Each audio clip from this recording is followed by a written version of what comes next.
What up, what up? This is David from the 5-6 Kings. And guys, the yodeling Walmart kid, he's back in the news. You remember, this video has like 80-something million views. He's in Walmart, he's a fucking little kid, and he's yodeling, like singing some Hank Williams song, and people are like, oh, this is the greatest thing. 80-something million people watched it. It's bizarre, but it happened. And people were like, man, like recently, they were like, I wonder, we need the yodeling kid to come back. They're like, we need him back. Like, this is what the world needs. Everything would just calm down if we just had the yodeling kid back. And he responded. And guess how he responded? He's like, bitch, I work at Subway now. Check it out. I swear to God. He was like, I'm working at Subway. And he's like doing videos of him like making subs and closing up. And he has a different Hank Williams song. Guys, if you think that's a coincidence, you're out of your fucking mind. Subway headhunted him years ago. Subway saw that and said, we need to groom this kid to be the next Jared. To be the next Subway sensation. And they're succeeding. They were like, let's keep him in the dark for a few years. Let's keep him hidden. And then we'll release this plague throughout the entire world. And like it'll be years into the plague that we released into the entire world, and people are going to be like, we need the yodeling kid back. He's who can save us. And then we'll be like, boom. You want the yodeling kid? Come to Subway. Bravo, Subway.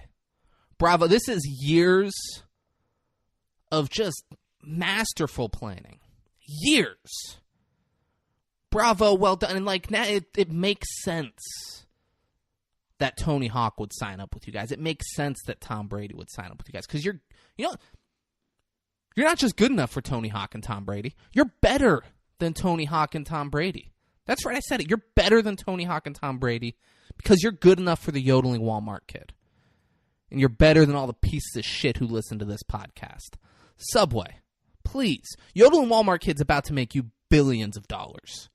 So please, just give us a little bit of money. We hungry over on the 5-6 Kings podcast. Just give us a little bit of that yodeling Walmart money. Eat fresh and enjoy this week's episode, guys. This the Palm Beach County anthem. All my Palm Beach County niggas, y'all put them fucking guns in there and bust them shit.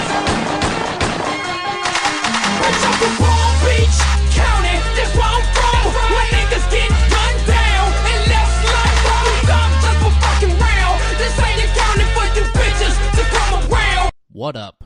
What up? And welcome to the unofficial podcast of the National Football League, the world-famous and critically acclaimed 5-6 Kings podcast. I am David Breen. With me, as always, my dear friend Braden Bullard. Braden, how are you, man? I'm good, David. I'm good. How are you? Doing well. Yeah? Doing well. I went over the PJ Boulevard Bridge, like right as there are a few things. Right as it was going up, and you hit the jump. Yeah. Nice. Yeah. There are a few things that get me as jacked up as like going over the bridge and like it turned, like the light turns red and they're like, oh, we're bringing the thing down. Yeah. As I'm going through it. Uh-huh. So I'm just like, fuck yeah. Like, yeah. Like I just saved 10 minutes of time. Like I'm fucking amped up. That's Jason Bourne. That and going through like a railroad, right? As like the thing's going down, you're like, oh, I fucking made it. That's Vin Diesel power right there. Like it's there are a few things that get me as amped. Yeah. So it's a great way to be on my way to the podcast. Just shows you're right on time. Shows. You know? It shows. Yeah.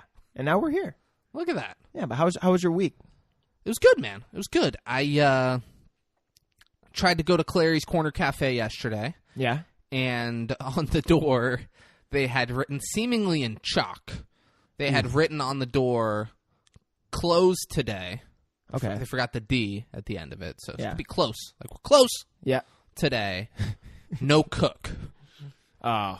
So just like the cook wasn't there. So I went to, we Googled like another bread, because that's how we found Clary's. We were going to go somewhere that was closed, so we Googled good places. And I'm like, oh, let's go check out this Clary's place. Yeah. We Googled another place, and we went to Eggs Cetera.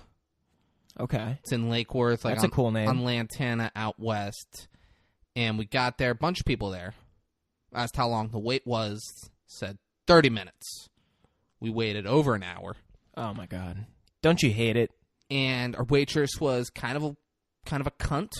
And not like a fun. I'm all for like a diner waitress having some sass and being just like blunt and stuff. Mm-hmm. No, she was just kind of a cunt and not quick at her job. Yeah. The wait, all that was just shitty. So I ordered a burger and fries. I was like, I don't want them to have something that I love because I don't ever want to come back to this fucking place. Doesn't sound excellent. Because the title, thanks. Oh my God, dude, that was fucking great. Thanks, bro. That was great. You know, on my toes today. Yeah, that was awesome. Thanks, bro. The burger was bad. It was a frozen burger and not like because it was like a fucking like breakfast place. If they do like a Bubba burger, that's fine. Okay. I don't expect them a great burger. It was a shitty frozen burger. Yeah. Not even a Bubba burger quality. Like, you don't think you should have gotten a burger? And Kinda so like when I got a quesadilla. So don't fucking cut me off, all right? Okay, I don't care about you getting quesadillas at wing places, all right? I ordered a burger strategically because I was like, whatever, they won't fuck up a burger, it'll be fine, and I never want to come back to this place. You got a quesadilla because you're like, I really want a quesadilla. Yeah. It's gonna be great. No, okay, I get you. Think Yeah. it's strategic. I was there. My brother, my uncle, and my brother's fiance. They all ordered things that were like specials on the menu, and they're something all with eggs. yeah, something. The eggs, yeah. It was, like things on the menu where they're like, "Oh, this is gonna be great. Look at all this cool stuff we're doing to us," and they were like, "Ah, it sucked." Yeah. So, Egg-cetera. Don't go to Egg-cetera. What would you give a rating out of 5? Fucking 0. 0? Yeah. There you go. It was a longer wait than they said. Yep. Over twice as long. Yep. What they said, and the food sucked. Well, thanks for saving my time. And the waitress was kind of a cunt. Yeah. Yeah. There you go. Yeah. So don't go to Egg-cetera, guys. Nice. Yeah. And if you work at Egg-cetera or you own Egg-cetera and you're listening to this, just know that I don't like you as a person. Yeah. And that's why I'm saying all Yeah, this. it's just personal. Yeah, it's just personal. Yeah. Yeah, only personal. You know. Yeah. How was your week? Oh, David. Man, I don't know if I'm going to be able to follow up on that one. My week was good, man. I've been spending a lot more time lately with my family, and which is great. It's kind of weird. Like, so my mom and dad are divorced, and we haven't kind of been. I know, right? Do you think it was your fault? You know, now that you bring it up, yeah. Yeah, it's understandable. Yeah. It was probably your fault. They had a great thing and they loved each other and they were like, this fucking kid. This is so fucking much work. Yeah. Denise, I can't do it. I need to move on with my life. It caused You a huge just take strain them. of the relationship. Yeah. Yeah. They're like, I can only deal with them half the time. I'm not doing this shit. No, I know. I get it. I get it. That's kind of why I moved. Yeah. But now that I'm back, they thought they would give me a second chance and, you know, spend some That was time big with of me. them. Yeah, right? But no, it's been good. So, yeah. You know, it's been chilly out, too. It's fucking... I think it's the coldest they said it's been in 10 years in Florida. Oh, yeah. It was real cold. So, yeah. So, I had a fire at my dad's and just been spending some time with my family. It's been nice. My sister's been home now from college and she's about to become a big doctor. But before that happens, you know, we're having one last crack at this whole family thing. So this week's been good, bro. There you go. Sounds great. Yeah, man. So, this movie, guys, Primal Fear. It's a great movie. And It guys, was actually, it was a pretty good movie. and I'm going to tell you right now, guys, I'm being serious. It's not great podcasting on our part to say this, but if you have not seen this movie, pause the podcast and go watch the movie. Yeah, definitely go watch the movie. It's a good movie. Really is. It's a good movie, and there's shit that we would give away by you listening to this not having seen it. It's not like a Fear with Mark Wahlberg. You can definitely listen to the podcast. I mean, definitely go watch that, but like it's not one of those movies, Too Fast, Too Furious, that you could listen to the podcast without seeing the movie. Go watch the movie. There's something with these later 90 movies that just have a certain style to them with the cadence of the whole film. So like the scenes are are longer. Like today's generation, everything is so quick. You know what I'm saying? So everyone's trying to make these movies to where it's like so quick to the point, which I do like. I do enjoy it. But at the same time, it's very nice to go back to some of the. I feel like it just has a different style than what movies are kind of being made today. Absolutely. It's a lot of the dialogue's real important. That's what I'm saying. Like it's a lot of shit like that. And the scenes are just like more drawn out. There's more. It's like the actors you feel more. I feel like what the actors are feeling, at least, because they're drawing in more on the pauses, just all the little things they take more time on rather than movies. I feel like today, even if they are dialogue driven, I feel like it's just more quick to the cut. Yeah. If that makes sense. For sure. And like because they did that in this movie, like there's several characters that you're like legitimately invested in. Yeah. Like you're Marty, fucking Aaron, the Ozark lady. Like, there's 3 characters where you're literally like, oh, okay, I care about this character. I want to see what happens. Yeah. Yeah. Tommy didn't have that big of a role, but I cared about Tommy. No, for sure. Yeah. Like movies today, there's normally like, all right, like, I want to see what happens to that person. Well, yeah, there's definitely like even more weight to the side characters that add to the main character. It always feels like movies nowadays, they're not character driven. What they are, but like, there's not as much weight to the characters rather than maybe the plot or the story itself. Or there is, but to a specific character. Yeah. Like rather there's a specific one person that they're like, all right, we want everyone invested in this person. 1 or 2 rather than... This, like, yeah, Edward Norton was the person that, like, they built the movie around, and, like, we want to care about him the most, but there's several other people in this movie where you're like, oh, I really like this character. Yeah. I really want to see what their conclusion is here. Yeah. And I was listening to an interview where Richard was talking about how great it was, like the dynamic. Richard Gere. And I say I've brought him up multiple times on this podcast. Uh-huh. And I've referred to him as Richard Gere. Yeah. Just mispronouncing the man's name. I know. Richard Gere. I've seen it like now multiple times, just like looking into all this, and I keep wanting to just be like, no, it's got to be Greer. Yeah. There's no way it's Gere. It's got to be Greer. Yeah. But he was even saying how well they did with building the relationships and making the audience feel exactly what Richard's feeling throughout this film. Like they tie in what you think he's thinking, and like you're kind of following his emotions and how he feels through the whole film. And then they did a really good job with that. And I don't want to spoil anything, but you'll see, if you watch the film, you'll get what I'm saying. Where that's why the twists or the impacts are even that much greater, because you feel the way that Richard's character actually feels, the main character. And it's rare for that to happen, because then the surprises and the other things are so much better when the audience you're thinking just as like what the main character is feeling in the film, and they did a great job at that. Oh, for sure. Which is did a great job. Makes you feel like you're in the film. We watched the whole movie from his perspective. Yeah, but also we care about the people that he obviously cares about. Yeah, we don't like the people that he obviously doesn't like. Mm-hmm. Like they do a very good job of that. Yeah. Well, all right, we're gonna talk money. David, there's nothing. I can't imagine the budget was big, and I can't imagine they made a ton of money off of this. Do you want to guess what the budget is? I mean, of course I want to guess. Yeah, you got to give a guess.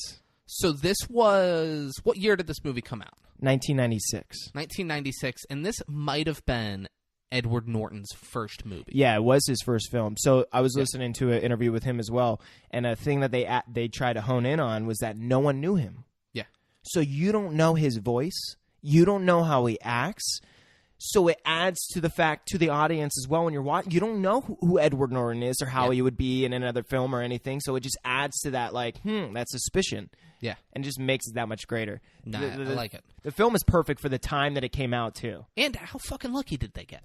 That's what I'm saying. Like, all these little things. Edward Norton wasn't unknown, and all of a sudden they're like, oh, because Edward Norton, guys, he's incredible in this movie. Oh, he's incredible. He's so fucking good. Well, what they did great, I think, as well, filmmaking wise and script writing wise, is they didn't do too much for him.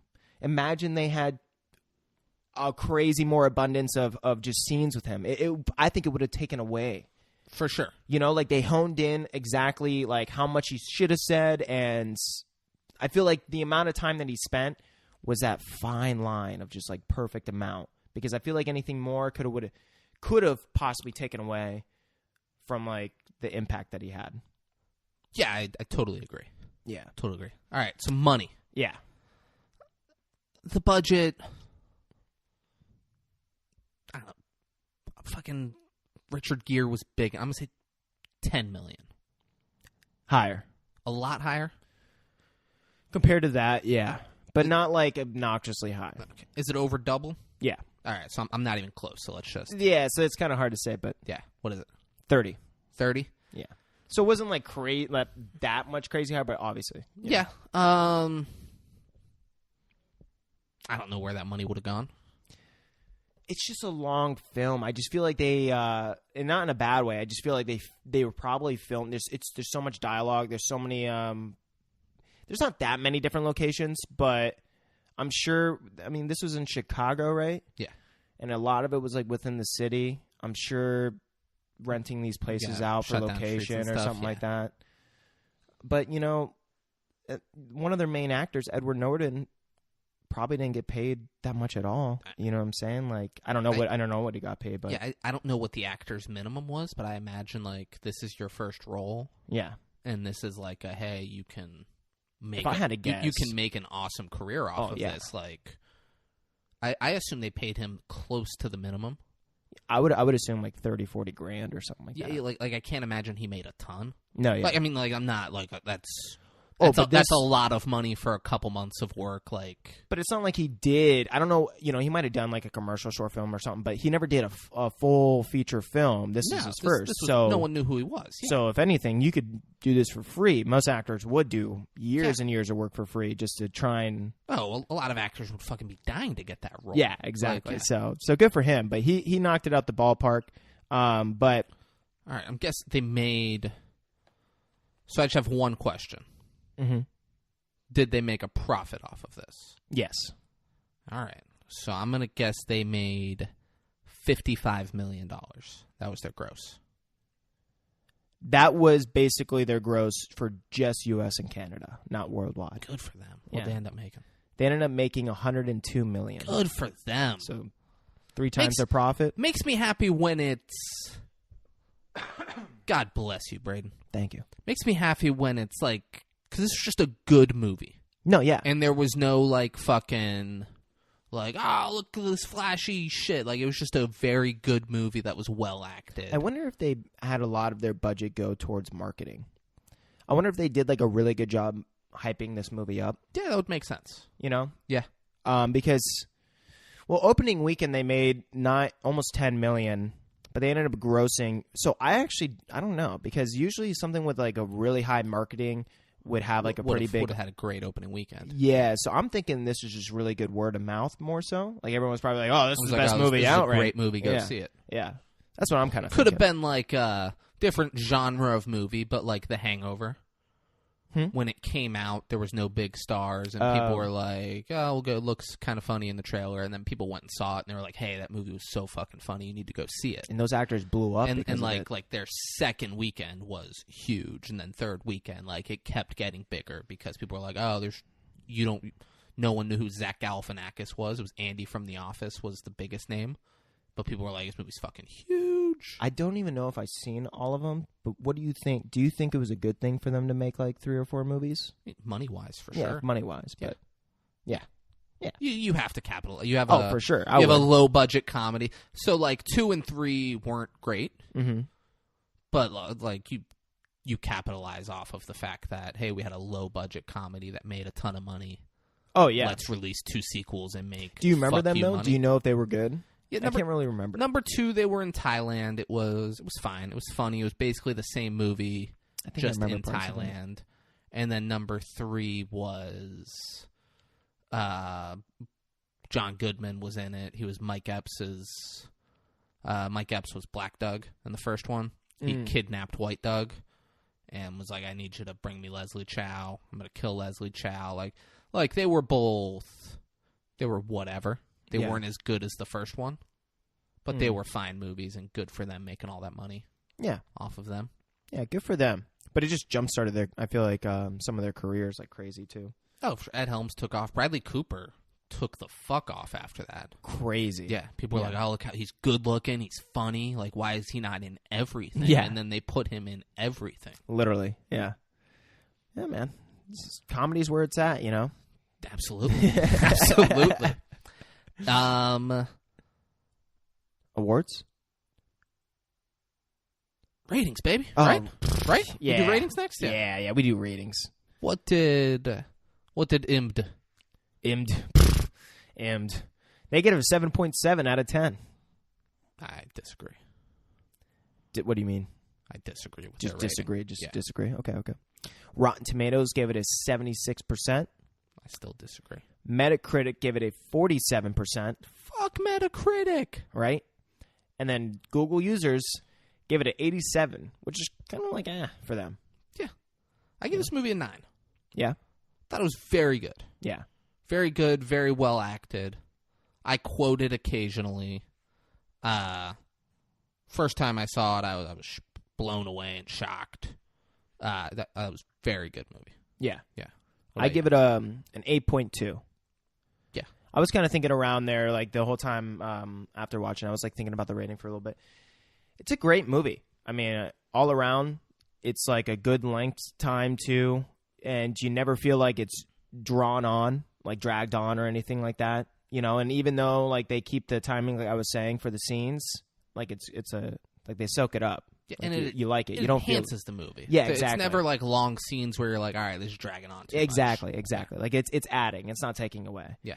But yeah, they did the actors did a great job, and it's just like the writing and the directing, going over, like listening to Richard talk in the interview about just going over with the producers, the director, and the actors of trying to build that dynamic, that fine line of like him, you know, liking the kid but not liking him too much, and just like all these like little things. Just they did it perfectly, and I don't know if you could, you know, if this movie was to be remade or like be made today, I don't know if it would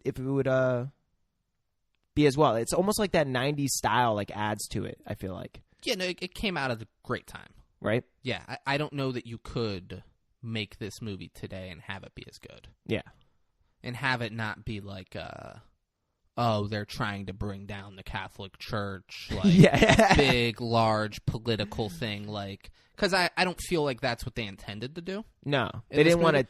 I felt like they're like, let's make the best movie possible, and it happens to involve the Catholic Church. Well, yeah, and it goes over like, well, what would make a human do what a human could do? Yeah. You know, in certain scenario situations and trauma, or however you want to say it. absolutely. Yeah. So I think they did a really good job of covering their own backstories as well. You know, sometimes you feel like there's not enough weight to characters or certain stories, and that's, I feel like, why, because you're not giving enough detail to some of these things that adds the weight. So they did a really good job on that. There's too many movies where, for me personally at least, I don't give a shit about the characters. No, exactly, yeah. And then like something happens where it's supposed to be like, oh my god, I can't believe that happened, but I'm like, I feel like I there's don't a care. conditioning that's happening with the way that they're selling movies to everyone today, that it's just the story.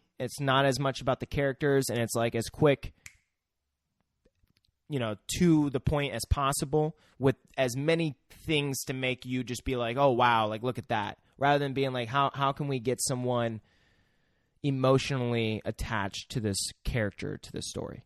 Yeah. I feel like there's never as much weight today. I'm not trying to shit on movies today. No, movies and today like- are fun, and then they're like exciting, but and there's definitely exceptions to it. for sure, exactly. Like the way I felt watching Interstellar, that's why Interstellar is one of my favorite movies, because I felt like they did a great job adding weight to the characters and to the backstories, to the families, to what's going on the Earth and everything. But Or even let's go fucking like mainstream comic books, guys. This is a spoiler. Fast forward 30 seconds. yeah, But, like the Avengers. yeah, I gave a shit when Tony Stark died at the end. yeah, Like, I was like, oh my god, that's fucking... Because that's a character that over the course of a few movies, you become invested in, and you're like, oh, I can't believe they killed him. yeah. Yeah. And they added that weight too by adding a daughter to him. Oh, and then his fucking wife and, like, all that That's stuff. what I'm saying. Yeah, If like, they didn't have these things, you would still care to a degree, but you wouldn't have cared as much. Like, it's not just the fact that, you know, he is Tony Stark and he's done some of the things that he's done from the other past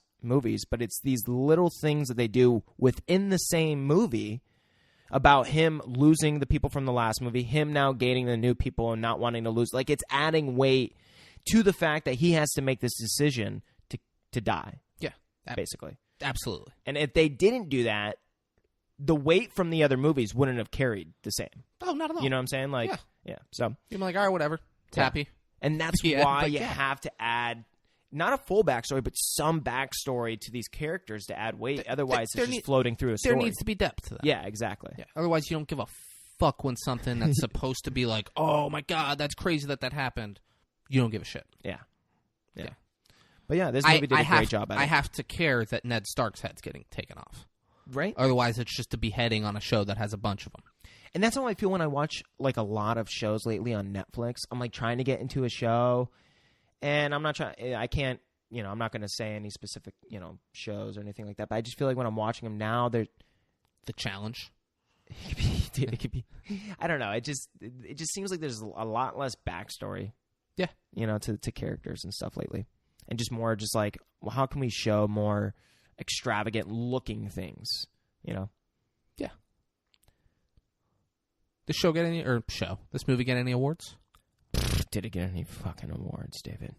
It got 10 wins and 12 nominations. All right. Let's just do the wins. Any cool nominations? Well, were they nominated for an Oscar and didn't win or anything like that? Nominated for Academy Award, Best Actor in a Supporting Role, Edward Norton. Dude, come on, bro. Like, I'm big jelly of this motherfucker. That's I don't say jealous anymore. I said say jelly. Big jelly. Big jelly. I would just jelly. Big jelly. Big jelly. I mean, he was fucking great. No, he was great. Yeah. Like, but what actor in the first fucking role gets nominated for an Academy Award? Yeah, and this is a situation where it's like, I don't think he's lucky he got that role. I think the people who cast this movie are fucking lucky that Edward Norton did this role. And let me say, almost half of the nominations are for Best Supporting Actor, Edward Norton. Just at different different shows? Yeah, different award shows. But they won the Top Boxes Film Award at the ASCAP Film and Television Music Awards. James Newton Howard won it. Is he the director, I would guess? No. I'm guessing he's maybe like one of the producers or maybe one of the composers for the music. But they won the Best Supporting... Nailed it. Composer, conductor. Nice. They won Best Supporting Actor, Edward Norton, for Boston Society of Film Critics Awards. Like, literally half the nominations are for Edward Norton, and he's even won some. It's just jealous. I mean, he was great. No, yeah. So he won, or nominated for one, and then won another one for Most Promising Actor at the Chicago Film Critics Association Awards. He won Best Supporting Actor, Edward Norton, at the Florida Film Critics Circle Awards. Jesus fucking Christ, sorry. He won Best Performance by an Actor in a Supporting Role in a Motion Picture, Edward Norton, Golden Globes.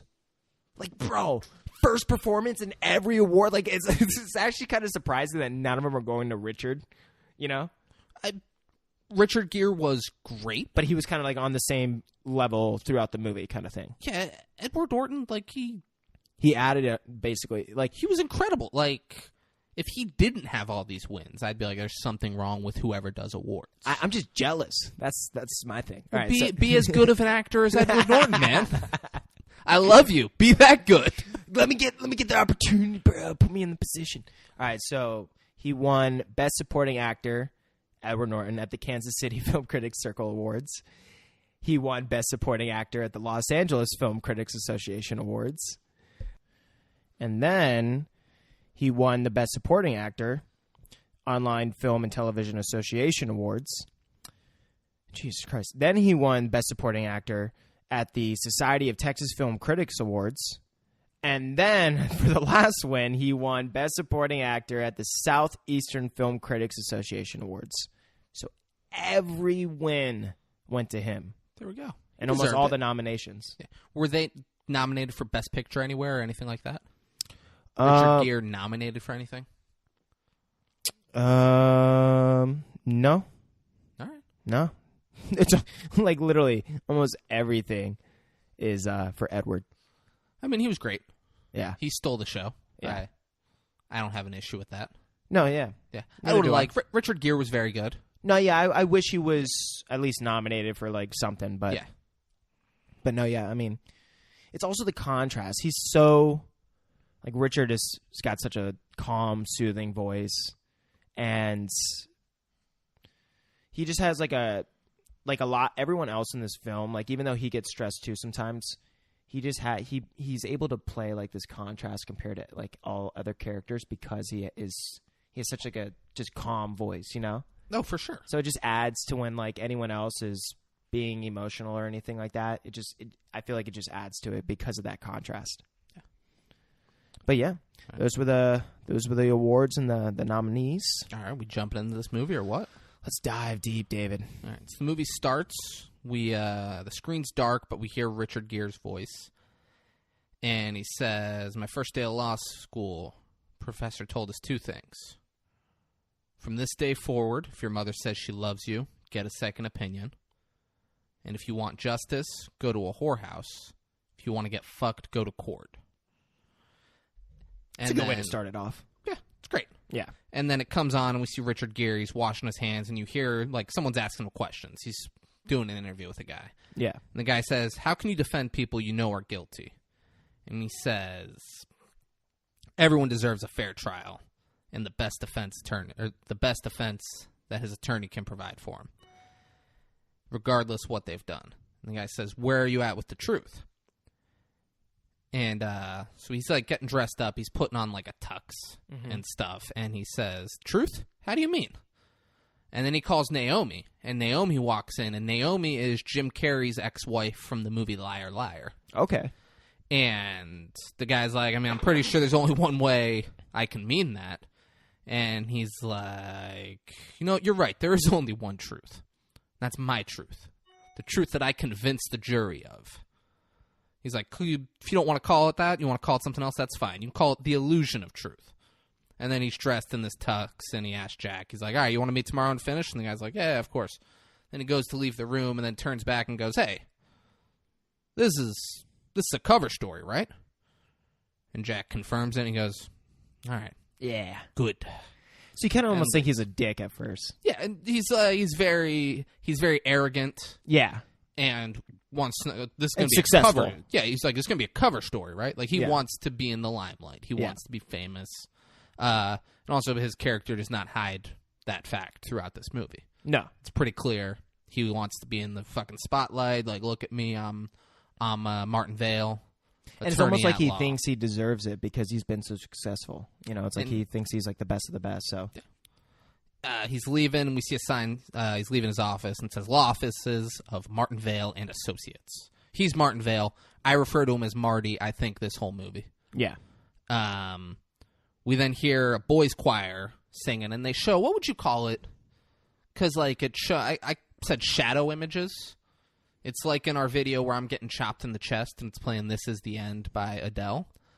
And it's showing me up against the wall, and like in the shadow, it's showing the Big Show smacking and Ric Flair smacking. Yeah, so they're kind of just like overlapping these videos, and they're kind of fading from one to the next. And it's showing the choir boys singing. Yeah, yeah. And so they're fading between like the party and them, and like kind of like the introduction with like the credits too and stuff, right? Yeah, Yeah, yeah. It's well done. yeah. No, And yeah. it's showing him like drive through Chicago to wherever he's going. And we do see Edward Norton as one of the what One of the choir boys. choir boys. That's what. Yeah, yeah. But we don't know who Edward. I mean, No, yeah, yeah. Fucking we do, but No, people yeah. didn't when this. Well, movie what's funny came is out. I was like, oh man, that's a young Edward Norton. Yeah. I was like, that's him, and I had to pause. I was like, that because it's just a brief second, but Yeah. you're like, yeah, that's him.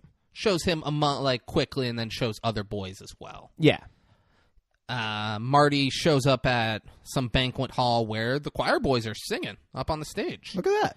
He scans the room and sees Jason Bateman's wife from the show Ozark. And she's looking hotter than ever. Yeah, she is. She's sitting at a table with some other people. The boys wrap up, and a guy goes up and announces that they'll have a photo op while the boys are here with His Excellency, Archbishop Rushman. Excellency. That's what this his no eggs. Oh, what an egg pun. But I've never heard a member of the clergy referred to as His Excellency. That sounds like some king shit, Dude. and I don't know if that's a thing. Can you imagine if we, growing up at Catholic school, had to like we're going and getting like the fucking Communion. Yeah, or whatever, just blessing from him, and we had to like call him by His Excellency. Can you imagine? It'd be wild. You gotta raise your hand and be like, Sir Excellency, Your Excellency. Your Excellency, is it okay if I go to the bathroom? But that's how the guy refers to him. I've never heard that before. Marty then walks up to the table with Ozark wife Fizat, and she gets up. Like me, she sees you him. Can She's see like, there's I a don't want to deal dynamic with this between shit, them. and gets up and walks away. He then says he wants to let his friendly prosecutor off the hook. And like this guy who's sitting at the table, he's clearly the head guy at the table. We'll come to know him as Shaughnessy. And he goes, what's it going to cost? And he says, far less than the alternative.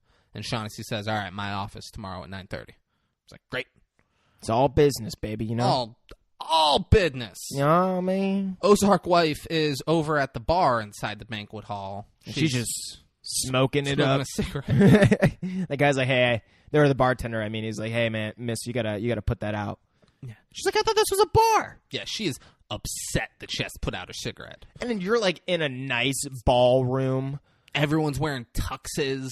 There's the fucking choir boy singing. His Excellency is there. Yeah, I'm sure you can't And she's smoke cigarettes. For sure you can. Just because no matter it's a what small year bar, it is. yeah.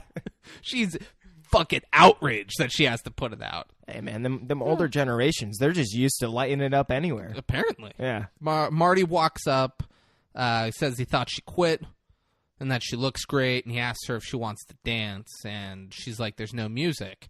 And then he starts like going, ba-dum-bum-bum-bum-bum, and he's like grinding up behind her very sexually, and keeps telling her, he's like, all you gotta do is turn around.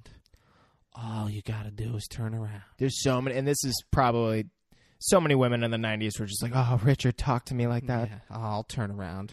She says, I thought you liked it better this way. That way you don't have to see the person.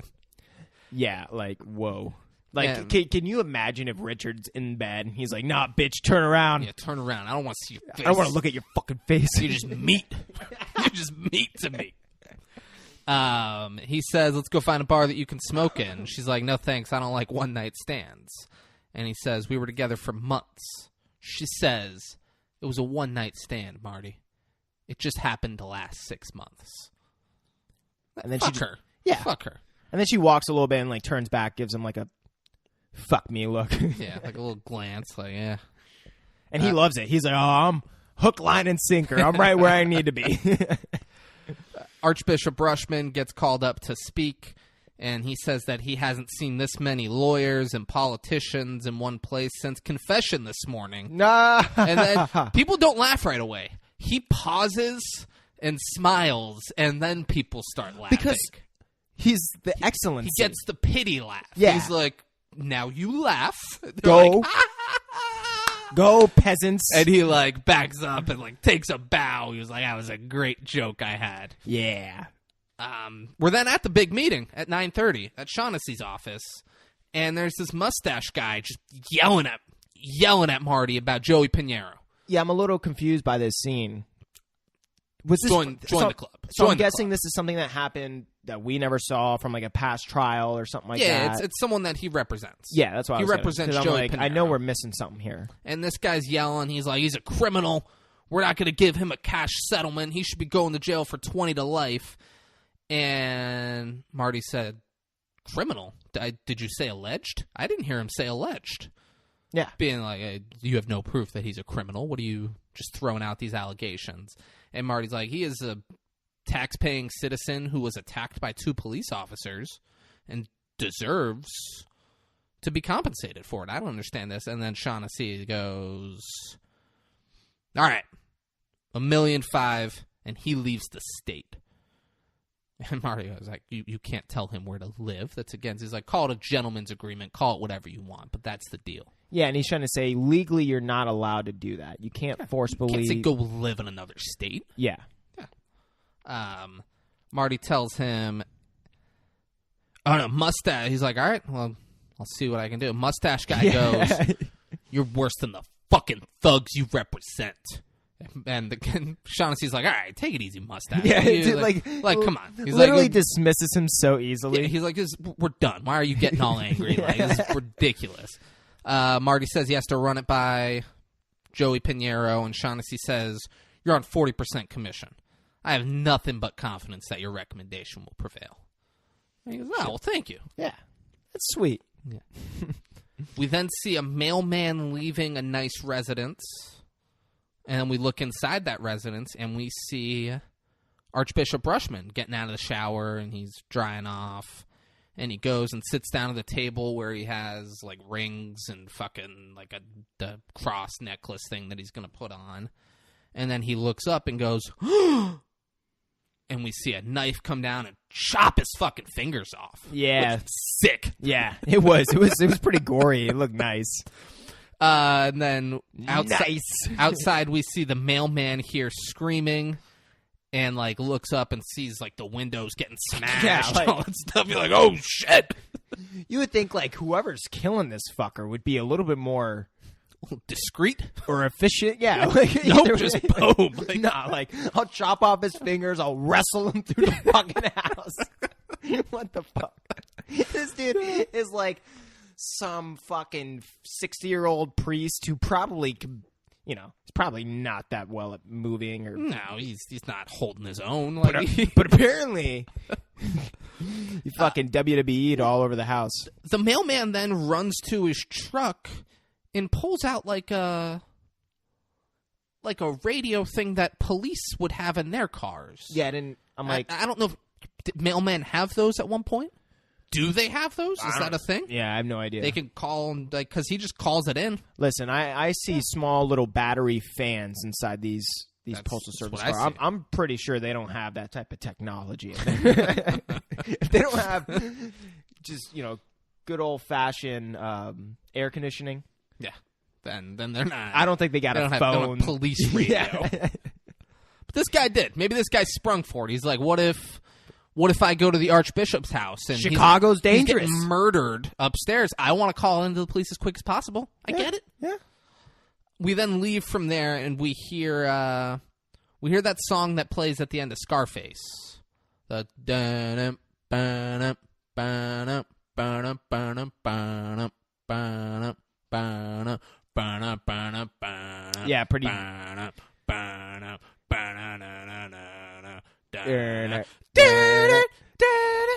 That song. Yeah, build the suspense. Yeah. And while that song's playing, we see a Mercedes driving through just a fucking hood. Yeah, It does not look like a great place that this Mercedes is going. Chicago. Yeah. And it's Marty driving this Mercedes. He gets out, goes into this bar, and he's meeting with Pinheiro inside. And Pinheiro is the actor who was Tony Montana's friend in Scarface. Yeah. Like, look at that. They got the song, and he's listening to that song in the bar.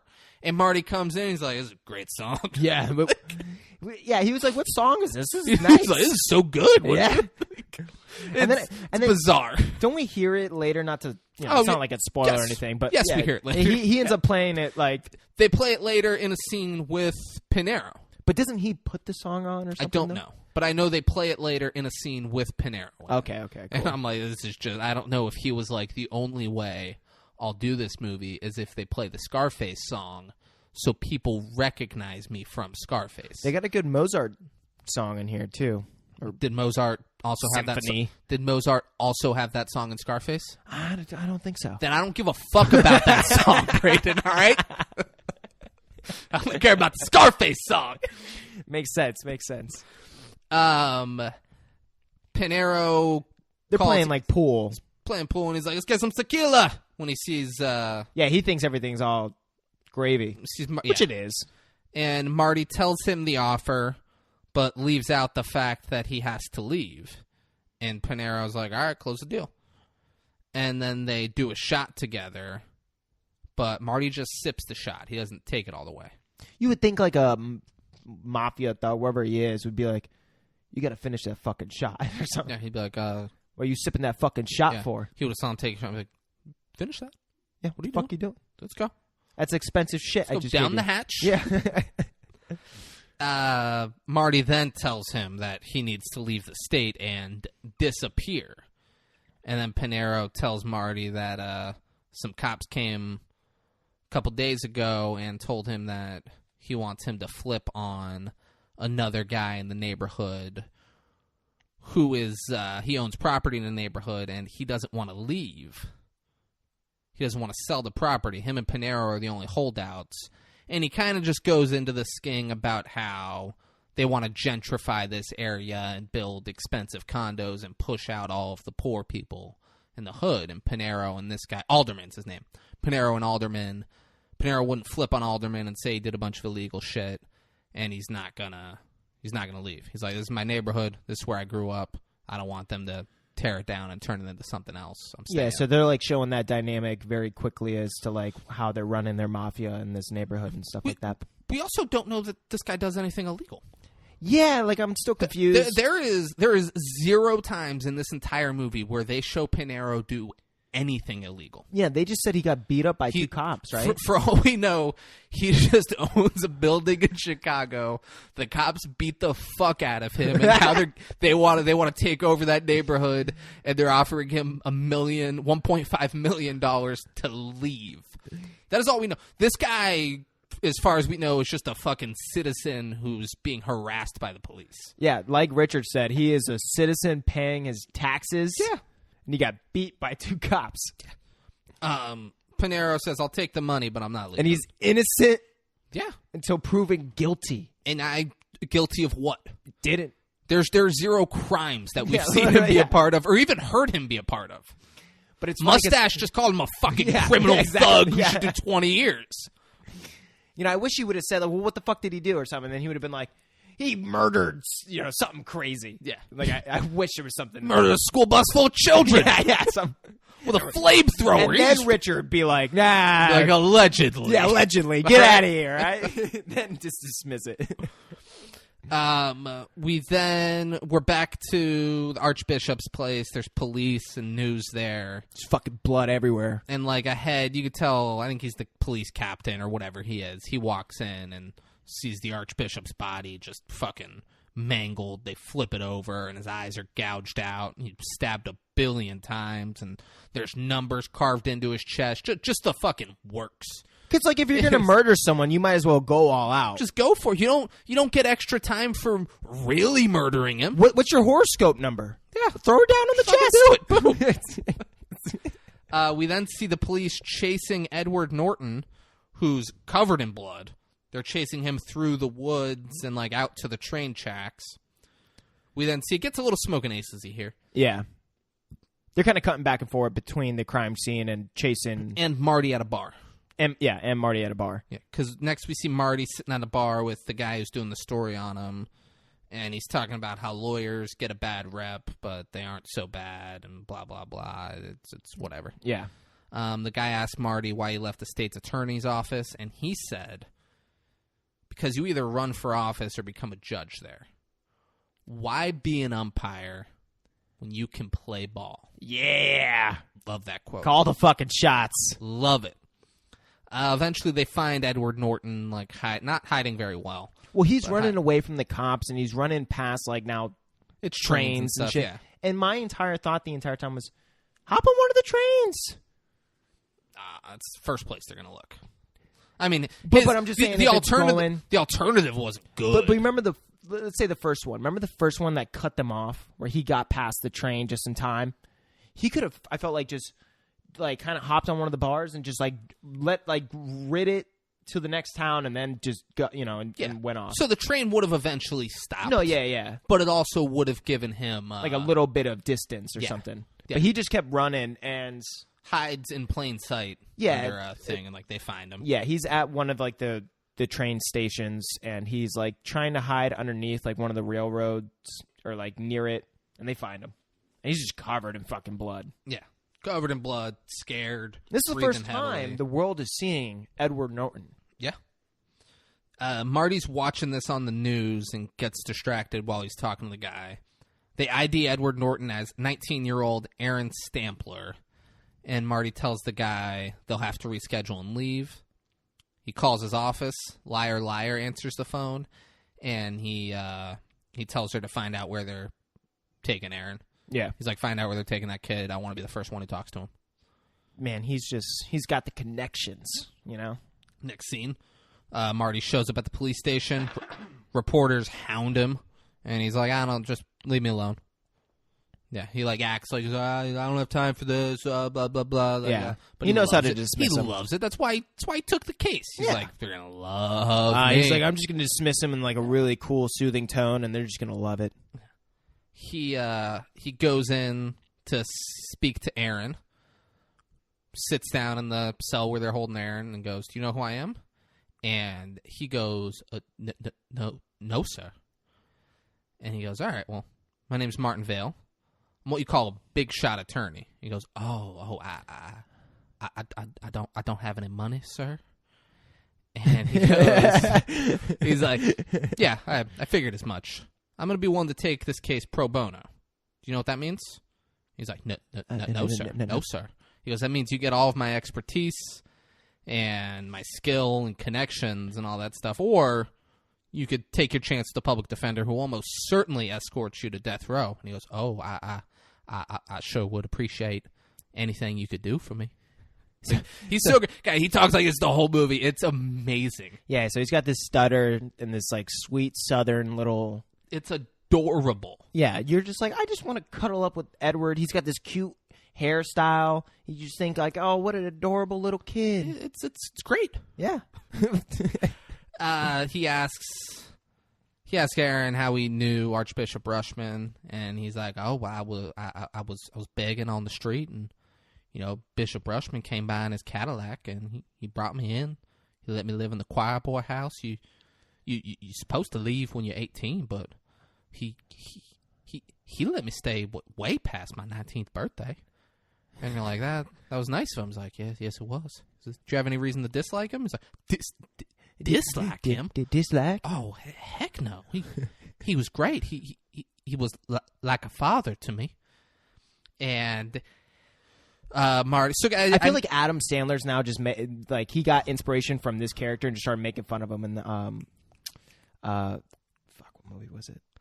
I don't know, but let's not give Adam Sandler Adam Sandler. I love Adam Sandler. He gets enough credit. Let's not be like, oh yeah, like fucking yeah.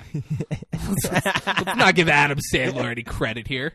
And guys, so like, it'd be great though if he was like, yeah, that was my inspiration for my stuttering. So there might, if I was to talk how Aaron talks this whole time, it would take way too long. He stutters to do all this. the time. He stutters the whole time. There will be times I do it. There will be times I don't do it. Just know Aaron is always stuttering. Yeah. Always stuttering, and it's adorable. Yeah. He's like, nah, I would have no reason to dislike him. He's like a father to me. And Marty, we find out Aaron was in the room when the bishop got murdered, and he was like, you were in the room, and you know, how can we explain that? And he goes, oh, there was a third person in that room, Mr. Vale, with stuttering. Yeah. And I seen this shadow leaning over him, and it came at me, and that's when it happened. I lost the time.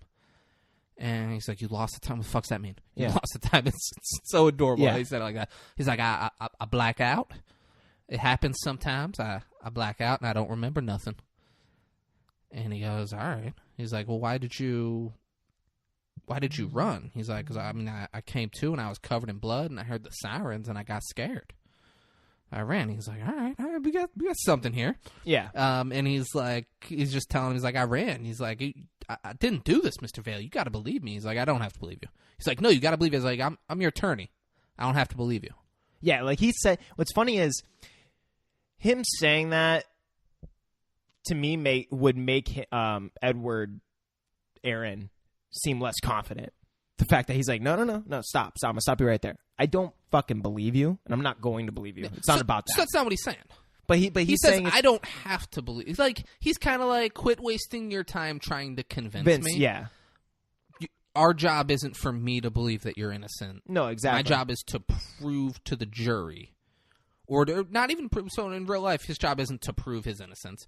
My job is to create reasonable doubt to where they can't prove that you're guilty. Yeah. Doesn't matter if you did it or not. Yeah. He's like, I'm a good fucking lawyer. This is how I go about things. But it's funny though, because it creates like it lets him know just stop, exactly like you're saying. Stop. He says, I'm your lawyer, which means I am your mother, your father, your best friend, and your priest. I don't want you talking to anyone but me. And Marty then says, all right, now on to important things. What suit size are you? And Aaron has no idea. He's like, he's like, just looks him up. He goes, probably like a 38 long. And then we move on. Yeah. Oh, man, Richard's just so cool. He's great. Oh, yeah. Braden keeps... Richard Gere's character is Martin Vale. They call him Marty in this movie. Yeah. Don't get confused. Marty is Richard. Richard is Marty. Einhorn is Finkel. Finkel is Einhorn. Yep. Marty is watching the news and gets excited every time he sees his face or hears his name brought up. He runs into the office and tells liar, liar, and there's a black guy who works for him named Tommy. Tommy. Tommy's wearing suspenders, and he tells them that they represent Aaron now. And liar, liar isn't excited about this. She says that they're calling him the butcher boy of St. Mike's. Marty tells them that he just breaks down everything that Aaron told him and says, he's like, so here's what we know. Here's all the things that Aaron told me. He was found away from the parish, covered in Archbishop's blood, with his ring in his pocket. And Tommy goes, he stole the ring? He said, I didn't say that. I said it was in his pocket. And they're like fucking frustrated because they're like, oh man, we're kind of like almost screwed. Like, this is so much hard work for us to try and figure out like all these things. Tommy and liar are. Yeah. Marty's like, let's fucking yeah. do Richard it. Yeah. Marty is he's just like, no. Yeah, no, Tommy and liar are fucking annoyed that he brought in this case that's all over the news where the kid was covered in blood with the bishop's ring in his pocket. Like, you fucking did it, Marty. Come on. Yeah, and they Why are don't we doing say this? but they're also doing it for free too. So I'm sure they're probably like, fuck, man, I got to do Well, they get paid. Oh, well. He can't not pay his employees. True. He's not getting paid, but Martin Vale and Associates is paying those people. That'd be great if he was like, yeah, we're not. Yeah, you guys aren't getting paid. You're getting to play in the big leagues. Yeah, exactly. That's a good South Park reference. For sure, he has to pay his employees. No, yeah. He just doesn't make money. He tells he breaks down Aaron's story. Tommy laughs and says, that's the worst bullshit story I've ever heard, Marty. And he says, well, now it's our bullshit story. Marty says the state, they don't have a motive for Aaron, so they need to find another person that could have motive to create reasonable doubt, which is great lawyering. Yeah. He gives Tommy and liar their duties and says that he needs a psychiatrist for Aaron. Liar asks, he asks Marty, she's like, what does he look like up close? He goes, like a Boy Scout. And Tommy says, yeah, a Boy Scout with a merit badge and carving. Like, as if there's such a representation of what a Boy Scout looks like, but I guess, Are you kidding? There is absolutely a representation of what a Boy Scout looks like. You think it looks exactly like... I think Aaron looks like a Boy Scout. I think he looks like a choir boy, like a Boy Scout, like either one. Like, that's what it... Like an innocent little kid is what he looks like. Yeah. Which, in this scenario, that's exactly what you want if you're Marty. Oh, for sure. Ozark wife is in her office, and she's getting the case. Yeah. Shaughnessy. So Shaughnessy's there, and Mustache is there. Those three are having a meeting. Mustache tells Ozark she has the case. Shaughnessy says, I want the death penalty. And she's like, I gotta look over the case before I make any decision on that. He's like, yeah, you do what you have to do, but to me there's no debate. I like them adding that because it adds the dynamic that you don't want her to win. Yeah. You know what I'm saying? Like, if she didn't have her bosses, you might not feel as much like that. No, she has them like, we want the fucking death penalty. We want this kid to die. We want his blood. Which creates the care, like more weight to the fact that you're like, oh, I want Richard to win, not her. Yeah, you're like, all right. So far, Edward Norton has spoken or Aaron has spoken in one scene, and I love this kid. He's a Boy Scout. Yeah, I do not want him to die. So, and even though she's hot, yeah, she's kind of being a bitch. Oh, she's a fucking ice cold cunt. Yeah, this whole movie. I was kind of tiptoeing on bitch. David was like, fuck that. No, we don't got. It was going to be a long podcast already. I could tell. Let's not tiptoe around how Ozark was being. No, and she's a cunt in Ozark too. Yeah, no, she is. Yeah, I've seen her in 2 things, and she's a cunt in both of them. This actress is probably a cunt, or she's an amazing actress. They're just in the audition room. And they're like, yeah, but we need you to up the cuntiness. And she's like, oh, that's my game. Mustache tells her this case is a slam dunk. And then Ozark says, then you don't need me to go against some public defender. And Mustache goes, it's not a public defender. And she's like, he's got a lawyer already? Who? And then it cuts surprise. Yeah, cuts to Archbishop's house, and we see Marty walking in. So cool and smooth, like always. He tells the officer, he's like, I'm Martin Vale, I'm Aaron Stampler's attorney. And the guy goes, oh, the butcher boy. He's like, no, thank you, I forgot his name. Yeah. I forgot what his real name was. Ozark wife is already there, and she's like, oh, surprise, surprise, look who took the case. And they had some fun banter back and forth. Yeah. He's like, oh, yeah, you took this because you knew I was on it and you wanted to get close to me and all that stuff. They're like a fun little rapport. Sexual tension is rising. She says, she brings him in and they're looking at it. We find out he was her boss at the state attorney's office. And when he left, he wanted her to leave and come work for him at Martin Vale and Associates. She declined and stayed at the state attorney's office. And did they say more why? Or was it just like she just didn't want to? She wanted to be her own person. Yeah. She worked for him, worked under him. She didn't want to be the girl who was just attached to Martin Vale. Yeah. She wanted to make a lawyer of herself, and good for her. Yeah, because this movie showed like she seems like a good lawyer. Yeah. This character, I believe she's an effective lawyer. Mm. And Richard probably wanted that deep down. He's like, yeah, build some competition. Yeah. I thrive on yeah. I'll see you in the big leagues. Marty goes to visit Aaron, and he's just fucking confusing the kid, and then like shut him down. He's like, all right, so we're going to be in court today, and the judge is going to ask you how you plea.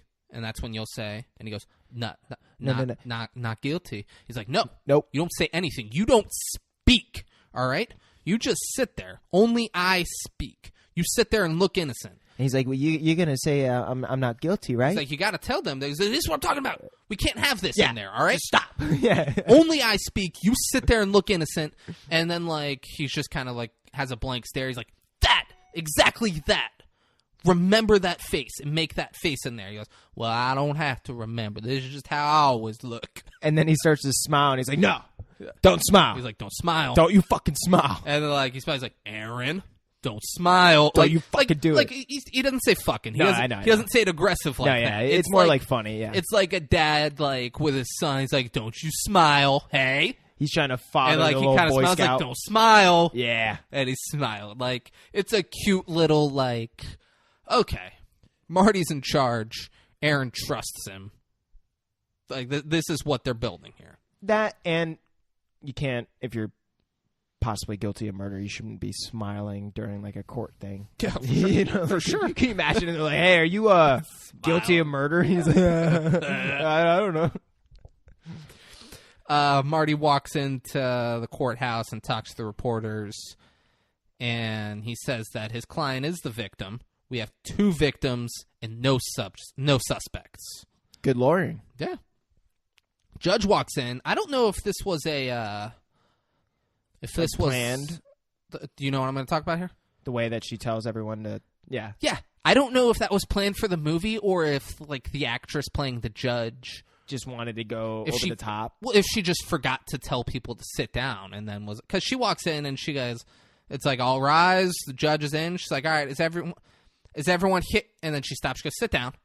And then everyone sits down. She doesn't say, all right, be seated. Yeah. Like, she comes in, like, she starts to talk, realizes everyone's standing, and then goes, sit down, and then finishes her sentence. Says, is everyone here? I think they were trying to build her character to be a very stern judge that doesn't take anything. I didn't get that. I got that she was forgetful and forgot that it was her job as the judge to tell people to sit down.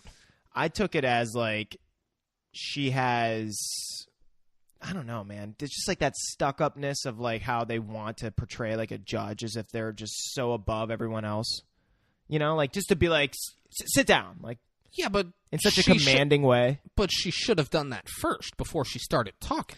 True, I get what you're saying. In any courtroom, it's all rise, and then the judge's like, all right, you can be seated. And then she starts talking. She did it, one of the other days a little bit more respectfully, but still to the point where I probably would have stayed standing and been like, can I get a please? I would have been like the dude in the back corner just there to watch. And they would have asked you to leave. They would have been like, sir. Then I would have been like, respectfully, I will. Screw you. Yeah, you showed her, Brady. Yeah, I did. You really got that judge. And then I'd be in the hall, and I'd be like, bitch. Stomping my feet on the ground. So Marty says he wants a complete psych evaluation before they proceed with anything. And then she's like, I don't have time for this. She's like, Mr. Stampor, how do you plead? And he's like, oh, not good. And he's like, Your Honor, respectfully, I'm going to advise my client to plead the Fifth Amendment on this. He's like, he's pleading the Fifth Amendment on whether or not, do you understand the charges that were brought? She doesn't ask how he pleads. Yeah. Do you understand the charges that are brought on you? And he's like, yes, Your Honor. He's like, Your Honor, respectfully, I'm going to advise my client to plead the Fifth Amendment. Because he hasn't had the psychiatric evaluation yet. But she's like, he's pleading the Fifth Amendment on whether or not he understands the charges. And he goes, yes, Your Honor. He'll be pleading the Fifth Amendment on that and all. He'll be pleading the Fifth Amendment on any and all questions until we have a full psychiatric evaluation. Yeah. And she's like, I mean, all right.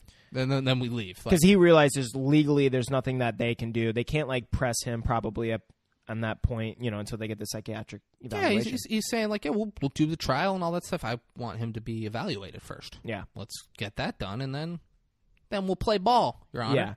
Yeah. And they haven't made a plead yet, right? So this is kind of like Richard trying to figure out what type of plead he's going to have. They haven't pled, and we don't know, like, maybe he doesn't understand the charges that are being brought on him. Yeah. So how can he plea? Yeah.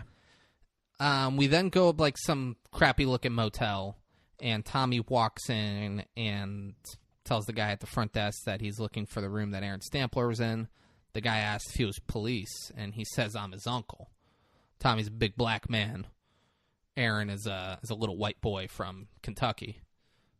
Probably not really his uncle, but the guy lets him in. He goes in the room and is looking around, and a guy comes out of a closet and attacks him, tackles him to the ground.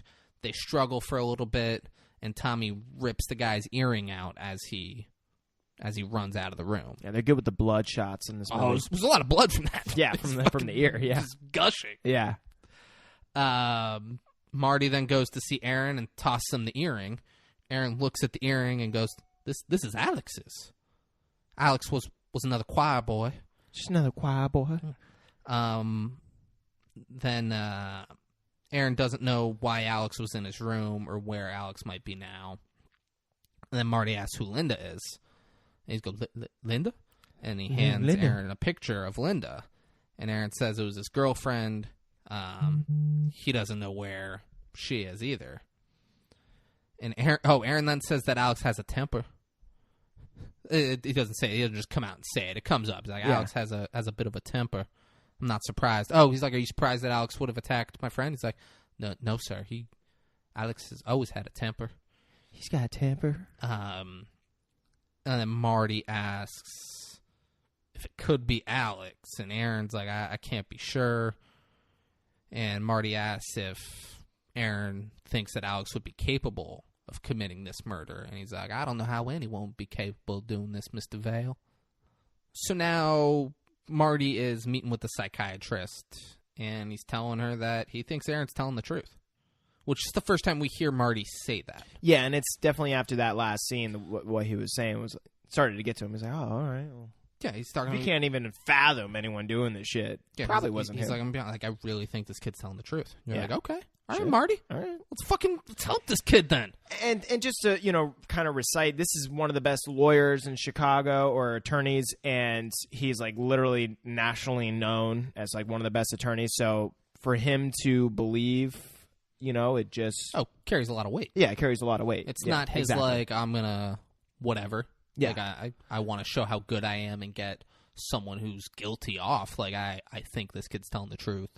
I don't want him to get the death penalty. Yeah, and we've never seen a past, him doing his attorney work with past client or alleged criminals, but it kind of makes it seem like, something's growing with the dynamic between these two characters in the relationship, because he doesn't ever usually care or even think that they might even be guilty, but will still represent them, which is why he's kind of like also known to represent criminals or something like that and be successful. Yeah, and later he talks to that reporter about that kind of in depth. Yeah.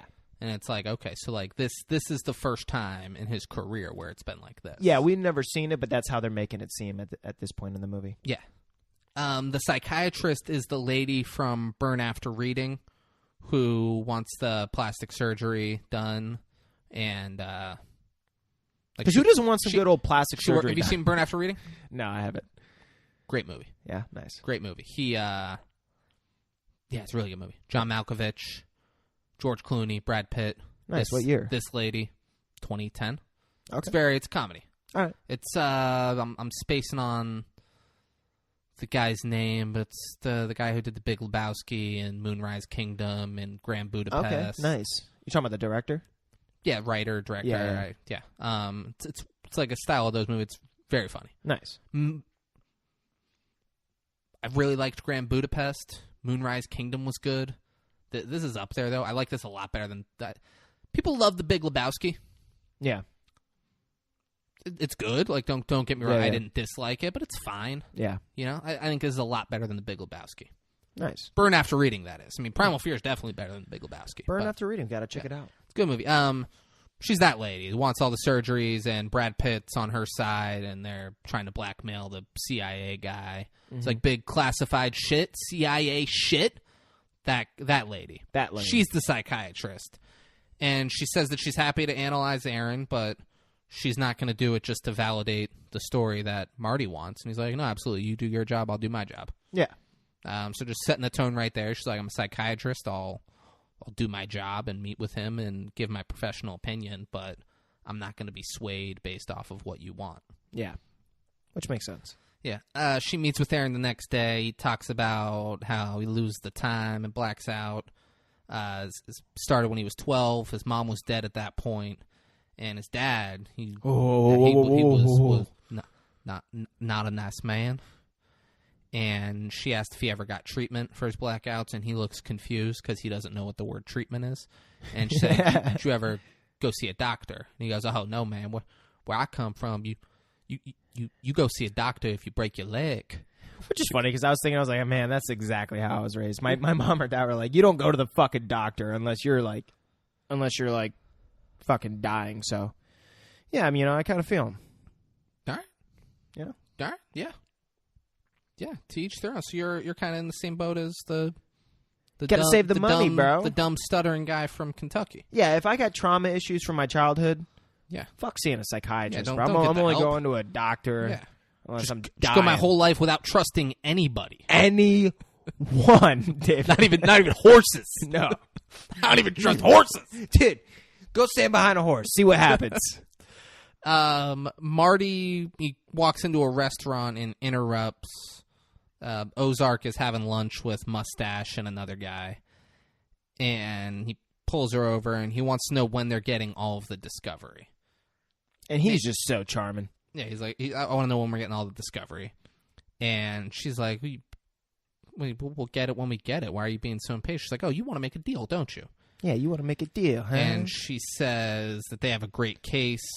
And she's like, oh, if you're doing this, it tells me that you're not going to plead insanity, which is a shame because my shrinks would have torn him apart. She tells him that, and she's like, oh, and by the way, pleading the fifth on understanding the charges was fucking brilliant. Yeah. He's like, it was, wasn't it? Yeah. I thought that was pretty good. Yeah, it kind of was. I get it. I know. She starts to walk away, and he stops her and goes, hey, you lose this case, and you take the fall, not Shaughnessy. Talk to me. And then she comes back, and she says, we're going to trial, Marty. And Marty goes, fine, but all it takes is one juror. One juror with a kid his age that just looks at his face, and she cuts him off. She goes, I got to admit, it is a great face. And are you prepping him to take the stand? Because that stutter is priceless. Which is great, because she's spot on. His face is great. The stutter is priceless. It's great. And then she looks at him. She goes, oh, Marty, you don't actually think he's innocent, do you? And she's like, wow. And then Marty asks her if she'll be able to live with herself if Aaron gets the death penalty and he didn't do it. And she says, I'll live. And walks away. And Cunt. But at the same time, Richard's like, I got a fucking chub. That just turned me on so like, much. Yeah, you'll live. You don't give a fuck. fuck. He's gritting. He's biting his bottom lip. He's like, you'll live, yeah. She's got such a backbone. That's live. why I only like to look at her from the back, because of that backbone she's got. We're now in court. Marty is saying how court shouldn't be allowed to show the photos of the murder because it's just for shock appeal. And the judge disagrees. Ozark is like, it's part of the evidence, blah, blah, blah. It's the murder. Of course we're going to show them. It's basic discovery. Yeah. And the judge agrees with her. Ozark's like, I'm sorry, Your Honor. Like, this is just ridiculous. Next, he's going to be objecting to us bringing in the murder weapon. And he goes, well, now that you brought it up. Yeah. And then they, cut to, recession or so they're walking out. Recess. Ozark... What does she do the second she walks out of the courtroom? Still in the courthouse. Oh, she's not even fully out. Is she not out the doors? Yeah. She's not even fully out the doors, and she's lighting up a fucking cigarette. Insane that she thinks that's okay. Like, you're in a government building. And Marty goes, it's a public building. Stop it. Yeah. It keeps walking. And then she grabs, someone has the magazine. That whole story that guy's been writing. Marty's on the cover of a magazine. She goes, it's in someone's bag, and she just reaches. So in. It's someone on her team. Okay. Yeah, and she pulls it out of the bag and goes, Mr. Vale, can I have your autograph, please? And it's just him on the front cover. Yeah, and he smiles and gets on the elevator. Yeah, pops another chub. Everything. He's just constantly just popping chub. Oh, she's so fucking. She's the best. She knows what I love. Show me on the cover again. Show me that cover. Yeah. We're now back. That's what I'm thinking. He's got a mirror set up as he's hitting her from the back, and he's just looking at himself. Yeah. He throws a pillowcase over her head. Yeah. And he's like, "Oh, look at you, big guy. You're really doing it." It's got his picture on the back of the pillow. He's just looking at himself. He's like, "Yeah, who's that big bad lawyer? Yeah, you are. You're the best lawyer in Chicago. Yeah." Aaron is meeting with Byrne after reading, and she wants to know about Linda. And Aaron's like, she my girlfriend. You can tell he's a little uncomfortable. Yeah, and he's like, she's my girlfriend. We might get married. And she asked if they were sleeping together, and he goes, well, that's private. So just like that, goes, well, that's private. That's private. And she goes, I understand, but I need to, I need to get the answers to these questions. And he says they were. And she asked him if he was sleeping with anyone else, and he says no. And she says, was she? And he doesn't answer, but clearly it's a yeah. She then asks if Linda's been to see him. And he says, well, no, she went away. And I don't even think she knows that all this is going on. So, we get the idea that, he's a sad little boy, and he had sex with this girl and thought she was his girlfriend, but really she was fucking other dudes, and hasn't been to see him. If they aren't dating, they're not going to get married. That's the feeling you get off of this. It's his delusion, his delusions of grandeur. Yeah, as a medical professional may call it. He romanticized the fact we were in love, we're going to get married. But really, it was probably... Linda was like, I fucked him a couple times, whatever. Yeah. Yeah, no big deal. Yeah. That's the feeling you get leaving this. Just a kid that never had love, just got an inch, and then tried to thought it was a mile. Yeah, lost his virginity to her, and was like, oh, I'm in love with her, and to her, it was just like, yeah, whatever. We thought it was fun. This is the 10th dude past couple of years. I have a healthy sex life, and I had sex with the stuttering little weirdo from Kentucky. I felt bad, Happens, and now he thinks we're getting married. Yeah. Marty is then in his office again, and liar, liar. So on Rushman's chest, there were some carvings. And so far in the movie, we've thought it's been B32-156. And she's looking at him, and she says, I think it's an 8 carved on his chest, not a B.